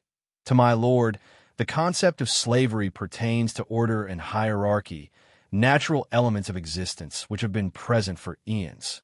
Slavery provides structure and meaning to lives that would otherwise wallow in purposeless freedom. To challenge this natural order is to invite disorder and anarchy. There's a fine line between order and oppression, Maximus countered. However, the dark figure grew tired of this petty back and forth. That's enough, it stated. When the battle starts, just know that I will enforce my lord's will by any means. If you attack this city, I will make sure that your body is offered up as the perfect sacrifice to my lord. You, who brim with powerful life and energy, will make the most enticing offering, was the last thing the figure said before disappearing. Take her away, Maximus ordered as he began preparing for what he knew would be a long day. A few hours later, Maximus was standing at the front of his legions as they surrounded Volantis in preparation for the siege. On the river, the Imperial fleet, led by Admiral Lyra Thorne, had already begun its bombardment on the Volantis navy, which was taking the brunt of the assault. The sky overhead filled with smoke, and the echo of cannon fire resounded through the air. Admiral Lyra Thorne image, The fleet consisted of 1 first-rate, 2 fourth-rates, and 4 sixth-rates. Each ship was a floating fortress, armed to the teeth with cannon and secured with multiple layers of oval-shaped iron plate armor. Maximus was excited to see them in action, as this was his first naval battle since he reincarnated into this world. He looked to his left, where the Imperial army stood ready prepared to attack Volantis. Their faces reflected the resolve and determination that mirrored his own. To his right, the siege towers, which were proper siege towers made to scale the walls of Volantis, were standing by. The massive siege towers had wheels at their base and several levels inside from which archers and spearmen could attack. Ahead lay Volantis itself. The city's towering walls seemed to stretch for miles, a testament to the Triarch's rule. Yet even those stone barriers were no match for what Maximus was about to unleash. As he raised his hand high in the air, the figure wearing the robes of a red priest had appeared in the distance, walking towards the Imperial army. Maximus stayed his hand, his gaze settling on the approaching figure. In the next moment, the figure stopped walking and just stood there, in between the Imperial army and the walls of Volantis. Maximus figured this to be the same dark figure who warned him not to attack the city. The figure began to levitate off the ground, their silhouette eerily illuminated by the raging fires of Volantis behind them. A thin black mist enveloped them as they rose higher and higher until they appeared as just a dark spot floating in the sky. Their voice echoed across the battlefield, touching every ear present. "All who stand before Volantis, hear me. You who dare defy my lord must not only face these walls, but also my wrath." The disembodied voice reverberated ominously throughout the battlefield. On both sides, confusion filled the air, but more so on the Tiger's side, as they didn't know who this strange figure was. Some guessed it to be a ploy from the temple of the Lord of Light. Maximus turned back towards his men. "Do not fret, my brethren. We do not fear gods or men. We stand together, for we have nothing to fear but fear itself." He stole that last part from his previous life. It was the words of U.S. President Franklin D. Roosevelt. The Imperial army erupted into cheers, bolstering their courage once more. Returning his gaze to the floating figure, Maximus watched as the figure floated back down and landed on the ground. To his right, Lilith had walked forward. "Your Excellency, let me handle this insolent demon and send them back to the Lord of Light in pieces." Maximus nodded, stepping aside to allow Lilith to direct her wrath on the figure. He observed as Lilith cast a spell. The air around her crackled with electricity, and a bright light emanated from her hand, which she directed towards the figure. She was one of his most potent weapons and had never failed him in any battle. The blast hurtled toward the figure, who merely sighed, as if inconvenienced rather than threatened. Just as it seemed certain the blast would hit, a barrier of dark energy formed around him, absorbing Lilith's attack, leaving nothing more than a ripple effect that shattered against the barrier. "Such futile efforts," the figure scoffed. "Let me show you what true power looks like." Suddenly, the dark figure waved its arms in the sky. A black mist began to form above them, swirling and merging until it had an ominous resemblance to a storm cloud. Bolts of black lightning began to crackle within those clouds, illuminating the surrounding area. From the ground, the Imperial army could only watch in stunned silence as the figure continued to manipulate the elements. The bolt of black lightning, a terrible and magnificent sight, moved within its storm cloud like a caged beast waiting to be released. "I am not of your world," the figure declared. "Such is the power what awaits all who dare cross the path laid down by my lord." As his proclamation echoed across the battlefield, he threw his arms downward. The black storm cloud responded, releasing an enormous bolt of dark lightning that surged straight toward Lilith. Lilith, however, was unfazed. She raised her hand and chanted a spell under her breath. A shield appeared around her just in time to meet the strike. It held firm against the onslaught. When she opened her eyes again, they burned with determination and unyielding power. "Silly tricks," Lilith responded coolly as she lowered her hand and stood straighter, dismissing her protective shield. "I've seen children perform better." Maximus could not help but grin at Lilith's confidence. He had faith in her abilities. She was formidable from what he knew of her capabilities and power. He turned to his troops, raising his hand once again. "Prepare for the siege. On my command." He turned back to witness Lilith going head-on against the dark figure. She raised her hands again, her lips moving in quiet incantations, and then a burst of pure, white energy exploded towards the figure. Just like before, a barrier formed around the figure, but this time cracks began to appear on it as it struggled to contain Lilith's attack. "You are stronger than I thought." The figure chuckled with renewed interest. The next moment it began chanting, and its body started emitting an eerie glow. This time it wasn't going to just defend, it was preparing to attack. Suddenly, the dark figure hurled a humongous wave of energy towards her. Countering swiftly, Lilith waved her hand and summoned a few magical shields which began rotating rapidly around her, forming a magical barrier dome. The wave of energy crashed against her protective dome, sending shockwaves into nearby surroundings. But she stood firm, unaffected by the power of the figure's attack. "Prepare the cannons," Maximus ordered, turning back to his men. The soldiers quickly complied, maneuvering into position to fire the cannons at the walls of city.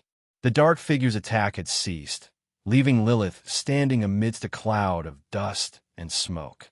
Her magical shield had held up against the attack, but cracks were visible now, showcasing how powerful the attack was. "All units, prepare to advance," Maximus commanded once more as he turned back to look at Lilith and the figure squaring off. The Imperial army began setting formations, their eyes shifting between Maximus and the ongoing duel.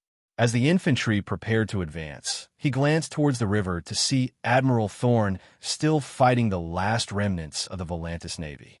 The battlefield was perfectly in their favor now. All they needed was Lilith to claim victory, and they would be rid of one more obstacle. Lilith, her hands once again glowing with a bright light, stood in a defensive stance against the figure. As the figure began to speak in an unknown language, Maximus could see the space around them begin to distort.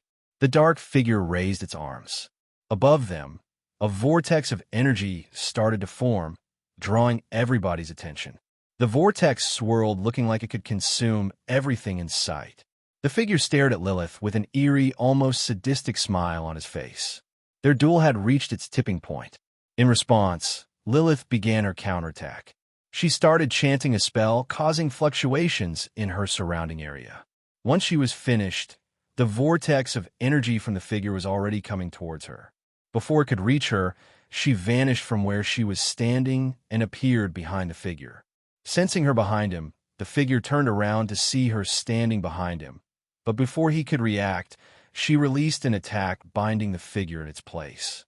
The next few moments played out almost in slow motion. The figure, held tightly by Lilith's attack, was unable to dodge or counter. In the next moment, the figure's body began to disintegrate from the ground up. It let out a haunting scream which echoed across the battlefield, sending chills down the spines of all who heard it. Its form disintegrated into black particles that disappeared into thin air, leaving no trace behind. Silence fell over the battlefield on both sides as Lilith returned to her original position, facing Maximus with a tired smile. "Last time I checked," she said, her voice echoing across the battlefield, "the Lord of Light does not welcome cowards into his grace." A loud cheer erupted from Maximus's men at this declaration. Their morals soared at the sight of Lilith's victory. "I'm glad you didn't get hurt," Maximus said, relief washing over him. He returned her smile with his own. "Now, let's march forth and finish claiming our victory." "Charge," he commanded. The ground shook as the Imperial army charged forth towards the city wall. "Nixera, light up the wall," he commanded as Nixera flew above the Imperial army towards the wall. The Tiger soldiers, seeing the massive dragon coming their way, started shooting arrows at her, but none of them could reach her. She opened her mouth wide, but instead of orange flames coming out of her mouth, a bluish flame came out, setting the top of the wall on fire. Soldiers who were manning the wall screamed, as the ones who managed to get out of the way frantically tried to put out the flames, some even jumping off the wall to escape it. Watching this unfold, Maximus turned towards the cannons. "Fire the cannons," he commanded, and watched as the cannons opened fire on the wall. Even more screams could be heard as they were blown away by the impact. Parts of the wall were obliterated under the fire of the cannons, debris flying everywhere and smoke filling the air so thickly it was difficult to see what was left. Beyond the wall, one of the Tiger Soldiers' commanders was watching in shock as the city walls crumbled under the assault of the Imperial army. The wall they had believed to be impregnable was being razed like it was made of parchment. He glanced around, his eyes wide with fear and urgency as he barked orders that were swallowed by the chaos around him. Veteran soldiers who were known for their discipline were ignoring the orders of the commander and running for their lives. A few minutes later, Imperial soldiers began to pour into the city through the breaches of the wall, while the siege towers unloaded soldiers to secure the top of the wall. While most soldiers had been dealt with on top of the wall, and there were breaches in the wall, some would think it pointless to have soldiers on top of the walls, but they couldn't risk those remaining soldiers to fire arrows at the backs of their fellow brothers in arms. Seeing the wave of Imperial soldiers storming towards them, the Tiger Soldiers' commander swallowed hard and let forth a loud battle cry. "To arms! To arms!" he shouted, trying to regroup some of his men who were petrified by the wave of destruction. As expected, only a small number obeyed his call and stood their ground to form a line of defense. Their brave faces couldn't hide the fear that lurked in their eyes.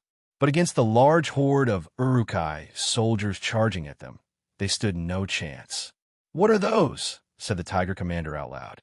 He had never seen such massive, foul creatures before. They were like humans, but larger and grotesquely muscular, with eyes that burned bright red in the chaos of combat.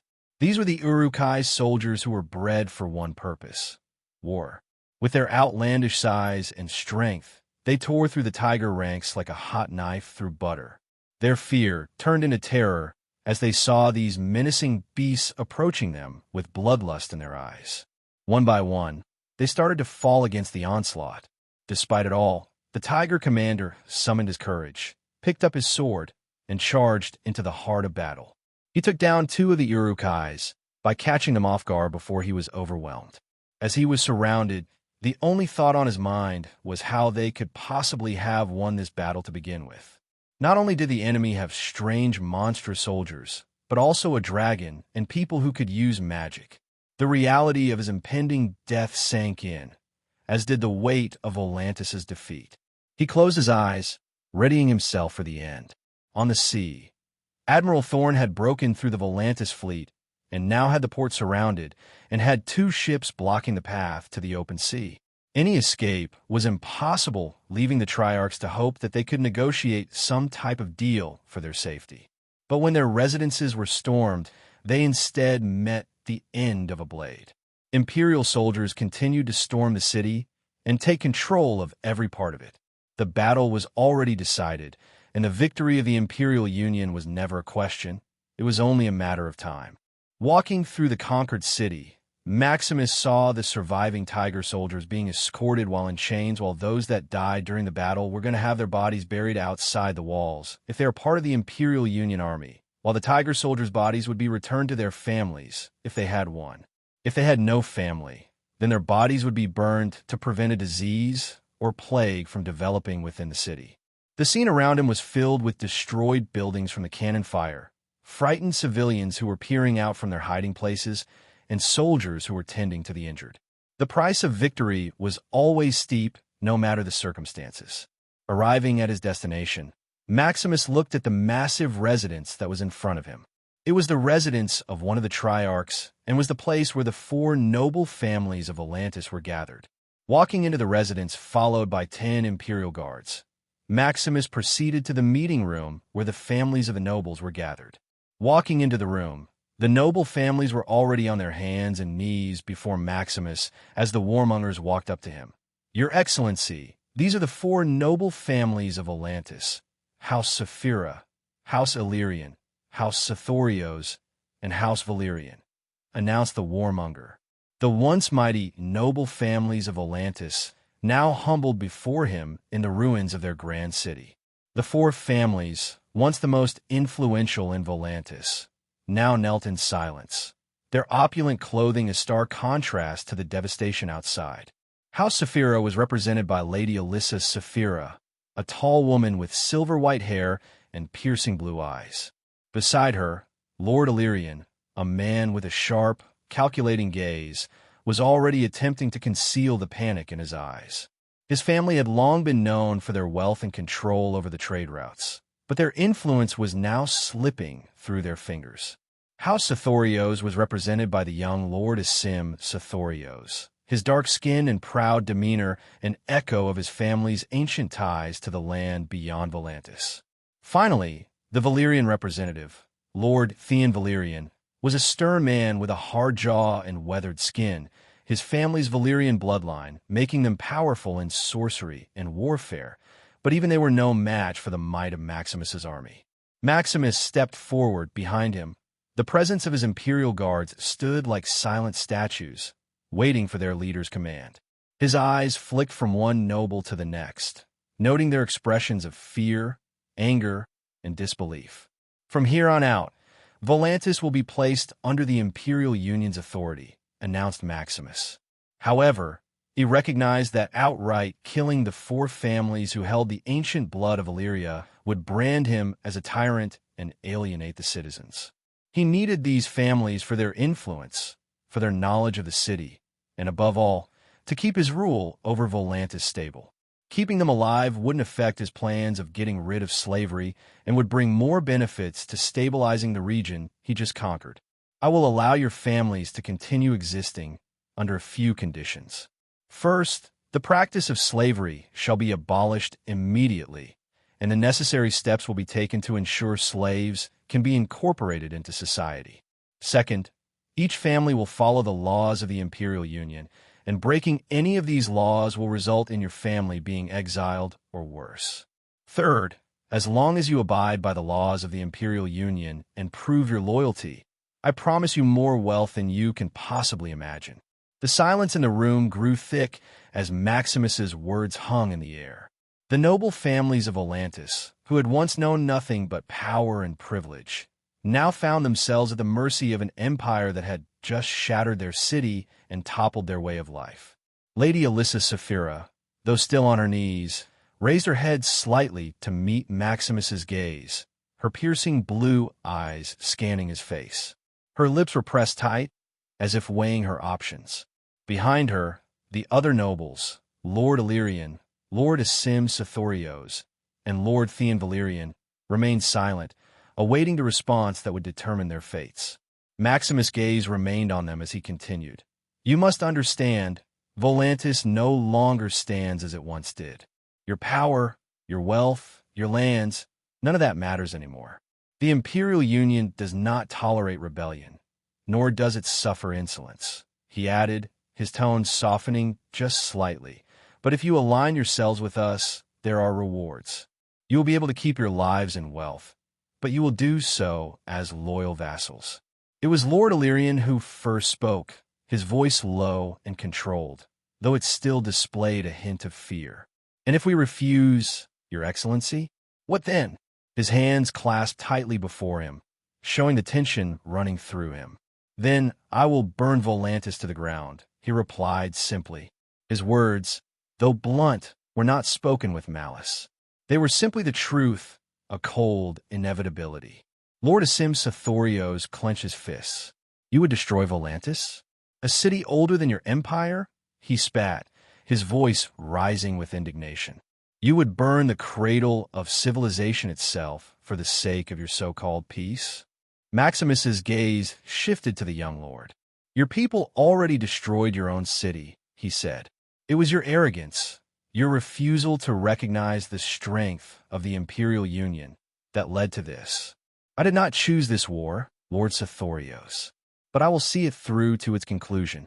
He let the words settle between them, a quiet finality in the air.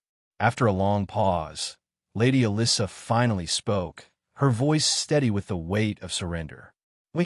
We accept your terms, Lord Maximus, she said, the words slow, reluctant. We have no choice. Maximus nodded. Good. I will send a delegation to finalize the terms and oversee the implementation of the new laws. I expect your cooperation in eradicating the slave markets and ensuring the former slaves are integrated into society. They will have rights, equal rights. Under the Empire, there is no place for such barbarism.